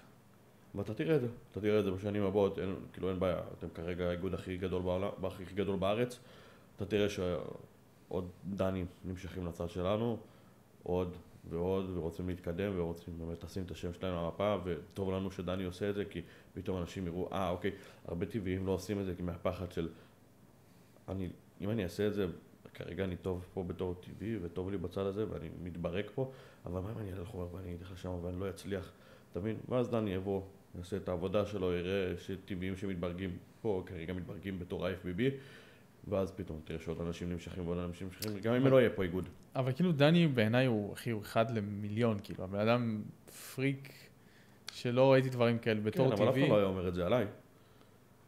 כאילו, אולי כאילו ידעת את זה כי התחלת אחרי שנה, אתה יודע, כבר ללכת לראוט הזה. כן, אבל גם כשהתחלתי את החומר, אף אחד לא היה אומר את זה עליי. כאילו, מתי לדעתך, כאילו, מסתכלים עליך ואומרים, כאילו, אוקיי. רק עכשיו. רק עכשיו? כן, אחרי שהבאתי את הכרטיס פה, פתאום אנשים יפתחו העיניים. אתה מבין? אף אחד אתה לא יודע. זה מטורף. כן. כאילו אני יכול להגיד לך נגיד על עצמי, שאני יודע שאני לא בשיא פוטנציאל גנטי שלי. יש לי דברים לשפר, יש לי נקודות חולשה שאני יודע שכאילו, אם אני אעשה דברים שהם טיפה שונים, כאילו, אני אשפר את הנקודות חולשה האלה. חד משמעית, אתה גם, עוד פעם, תקן אותי אם אני טועה, אני לא חושב שאתה מפתח גוף של 24/7. לא. כאילו, אתה עם האימונים שלך, אתה בעסק שלך, אתה לא קם בבוקר, יש לך את 7 ארוחות שלך ביום, אתה יושב, אתה קם בבוקר, עושה אירובי, את הצעדים שלך, ואני שאתה מנסה, כאילו, ללכת, לעשות גם וגם, נכון? כן, כאילו אני, בסופו של דבר, אני מרכיב את הלוז, את הסדר יום שלי, לפי מתי אני מתאמן קודם כל, ואז על זה אני מלביש את שאר היומן, את שאר הלוז שלי. אז מפתח גוף לא עושה את זה. אתה מבין, מפתח גוף עושה, מלביש את היומן שלו על פי הארוחות שלו, על פי כאילו אני יודע שיש לי אני אוכל כאילו נגיד, אני אישית יותר נוח לי לאכול כל יום בדיוק אותו דבר, אני יודע שיש לי את 3 ארוחות שאני אוכל ביום, 4 ארוחות, וכאילו אני יודע מתי אני אוכל אותם, באיזה שעות, ואני פשוט רץ עם זה. כן. ואז אני משנה כמויות בהתאם אם אני במסה, בחיטוב, בשימור. כן, אז עוד פעם, זה... כאילו זה לא, אני מבין אתה מפתח גוף, אבל אתה לא מפתח גוף all in. כן, כאילו בשביל להיות all in, אחי, זה כאילו... להיות all in. כן. אז אתה גם צריך אבל באמת לשים את זה בראש סדר עדיפויות, שתוכל באמת להקדיש לזה מה שזה צריך. נכון. כי נגיד עכשיו, אתה שאנחנו בעסק עם מתאמנים, ואנשים שאתה צריך לבוא ולהיות איתם וללוות אותם, זה לא פשוט. זה לא פשוט. כמו שאמרתי, לפתוח עסק, זה צורך ממך את הזמן שלך. כן. להיות פיזית. זמן בסופו של דבר, אחי, זה הכל. כן. אז אני רוצה שכל בן אדם שגם עכשיו וגם בעתיד בפודקאסט, שייתן איזשהו מסר לעולם, משהו כאילו שאתה רוצה ייזכר מהפודקאסט הזה, כאילו, ממך. תעבדו קשה, תאמינו בפוטנציאל שלכם, לא משנה, כאילו, אתם לא יודעים לאן אתם יכולים להגיע, עד שלא תעבדו קשה ותהיו עקביים לתקופה מסוימת, תנו לעצמכם את הזמן של 3-4 חודשים של עבודה עקבית וקשה, תסתכלו על עצמכם אחרי 3-4 חודשים שעשיתם את זה, ותגידו לי שזה לא ישתלם לכם בסוף של דבר. ותכתבו לנו פה בתגובות, באמת אם יש איזשהו משפט שמלווה אתכם, משפט מוטיבציה, כן, שגם אנחנו נלמד. משהו שליווה אתכם לאורך החיים, משהו שברגעים קשים אתם נזכרים בו, משהו שכתוב בביו אצלכם באינסטגרם, דברים כאלה, דברים שכאילו אתם מסתכלים עליהם ועושים לכם טוב. נוי, אח שלי. אחי יקר, אנחנו יכולים לעשות סוף סוף? תודה לך. תודה שהגעת, אחי.